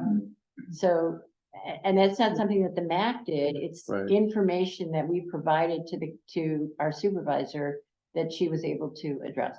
So are you saying that when he comes from an event to send an Send email an email, to make a Debbie, phone call. but maybe even CC the communications committee? Yeah, That'd be great. will help. And tell us Yeah. about the events too. Where Tony, if you it's- are, Well, I because mean, you know, it's a lot of stuff. I mean, like, land is the biggest one for us and the building department, you know, it's just, but I don't know that goes anywhere when it crawls up the ladder. Because it's kind of like, well, now we're talking about, you know, I don't know. But it's like, I wanna be out there. I'm being told to go and hear my people and I like, yeah, I'll send a memo off for you. And I don't, you know. It doesn't feel satisfying. Well, maybe you need to be on the communications. Well, and ad hoc that's where I committee. think our constituents, they don't care. They don't feel like they're gonna be heard. And so it's like, I don't know what to do. Yeah. I mean, I wanna do something, but. Well, you are doing something when you're listening to them and you're noting what the issues are. And so the next step is just, where Pass does it that on. go, right? And that's why we're saying, if you can put that together in some way and send it to the district folks. I mean, everything won't get solved, of course, but some things do actually get solved, Right. so, Yeah. you know. and Don't there's give up. also opportunities to say to people, come to our meeting, Yeah, make a public comment, Well, tell us what's going on and what your concerns are, bring your neighbors. gosh, that's a hard one. I know. ask and It's hard to get people out of. well, and they, Yeah. you know, they don't wanna. Well, and one thing that I would encourage got you. the they can be Zooms. I came, I Yes. said that I didn't get a call back from Supervisor Hopkins, still haven't gotten that call. It's been 3 hours, so I gotta go. And then the other one is, I think, encouraging people to sign up for the newsletter. It's really important. Yeah, that is very Very important because there's a ton of information Yeah, in the newsletter. And then also the one thing that people don't seem to do is to go on to the Sonoma County site and sign up for updates and information from different departments. Like you can say, I want to know what the percolation tests are these days. I want to know what this is. There's literally these huge lists. And you can just click them off and say, this, and this are all that I'm interested in. And you'll start getting the emails and the updates. I would also encourage people to go to this last governance meeting. Yeah. Because what you're Yeah. talking about is frustration with systems that should be caring for them but aren't, right? Yeah. So, you know, this is an attempt to find systems that may work better for us. So that's something they might be interested in. And the first governance meeting, we had quite a huge turnout. It was amazing. Yeah, no, huge. But The Gurnville gym was filled. it was That's packed. awesome. And the second was so sad. Not sad, but it was just Less well attended. maybe a 10 of the people that Yeah. attended the first one. And the feeling I get is that I think it's something that Doug Show said, it's the finding the dates when a hotel is being built. Right. And participating where it counts. Yeah. Right, Yes. That's, I think, right. where- That's like land use committee. And then again, Permit Sonoma you can sign up for every topic that you're interested in and you'll start getting emails on that topic. You will get the emails, believe me. You will get the emails, believe me. So it's And a lot of just- people think when something comes up that it's gonna happen immediately. Yes. Next week, an asphalt plant will be built in our It's- community yeah. and they And don't it- understand. that or this they could can be just go and years. say their piece and then that'd be it. Right. Yes. And so at the end of that, such as the Lock Hotel or the asphalt plant, whatever, there's on the website on Permit Sonoma, it's like sign up for information on this. You will get the information. And so that's how you get it. It's like, rather than depending upon someone else, you have to be proactive to seek it out. And that's one of the things that's really hard is to get people proactive. They want us to tell them what's going on. And then maybe they're not there to hear it at the time. But if they sign up for it, they'll get the information. And the county is very good at that. So if I could just mention, this is the communications committee report. It's been recommended that we bring that as an agenda item. We probably shouldn't have conversation Yeah. continuing on Oh, the that rules. particular Oh. item. The Yeah. rules, which is why I'm running this meeting tonight. And Pip, I'm so sorry. We need a motion. We need a motion to adjourn. Who's going to Do do we that? have to? Lynn's got something to say. Lynn's got something to say. On communications, and to your point, Tony, and not to continue it and do a conversation, but one thing that we did when we first formed the MAC was did a very purposeful like tour of communities where we met in each community and tried to like focus on listening to that community. And so that would be a good thing to do. Maybe we every do it few again, years, yeah. something Yeah. to consider an agenda Yeah. for the retreat next year. Like, does it make sense to be like, we're gonna have, you know, like a listening session in Cazadero and listen, you know, like go through the communities that way. Yeah. Just food for thought, because it might be a good opportunity to do a reach out. We haven't done that since COVID, right? But we really focused on, we want to hear from you. We want to hear from you. all We of want to that. change it. Yeah. Well, Yeah. and then the town halls, like Forestville, we have town halls, other communities can have town halls, and they can be called listening sessions. So yes, we present something, maybe, but what if we simply said, we're here to listen to you? Exactly. And What are your you would- issues? chances are you would get more people attending. Okay, now should we go on to the I'm still trying to agenda? figure out where the venue is in my district. The venue in your district? Yeah, I need a place that you can have it, yeah, yeah. Pee-wee. I Yeah. second the motion to adjourn. Okay, then, are we all ready? First. Sure. There you go. Bugs New Furniture Store, that's in Tony had Kenny, that right? frustration. Where is it? Especially What, early the on. Heritage Salvage? Oh, that would be so cool. That is in. Don't you think Canyon. he might have space Well, in there for a meeting? It's not big. Okay, But give it a small. try. But he would love the. Or maybe we could, attention. maybe we could do something there that's outside. Right. Well, I was, you know, Pee Wee, but Pee Wee was interested. Yeah, yeah, that's, yes. And he's space that I haven't been there for a long, long time. So, yeah, we'll probably figure something out. Yeah.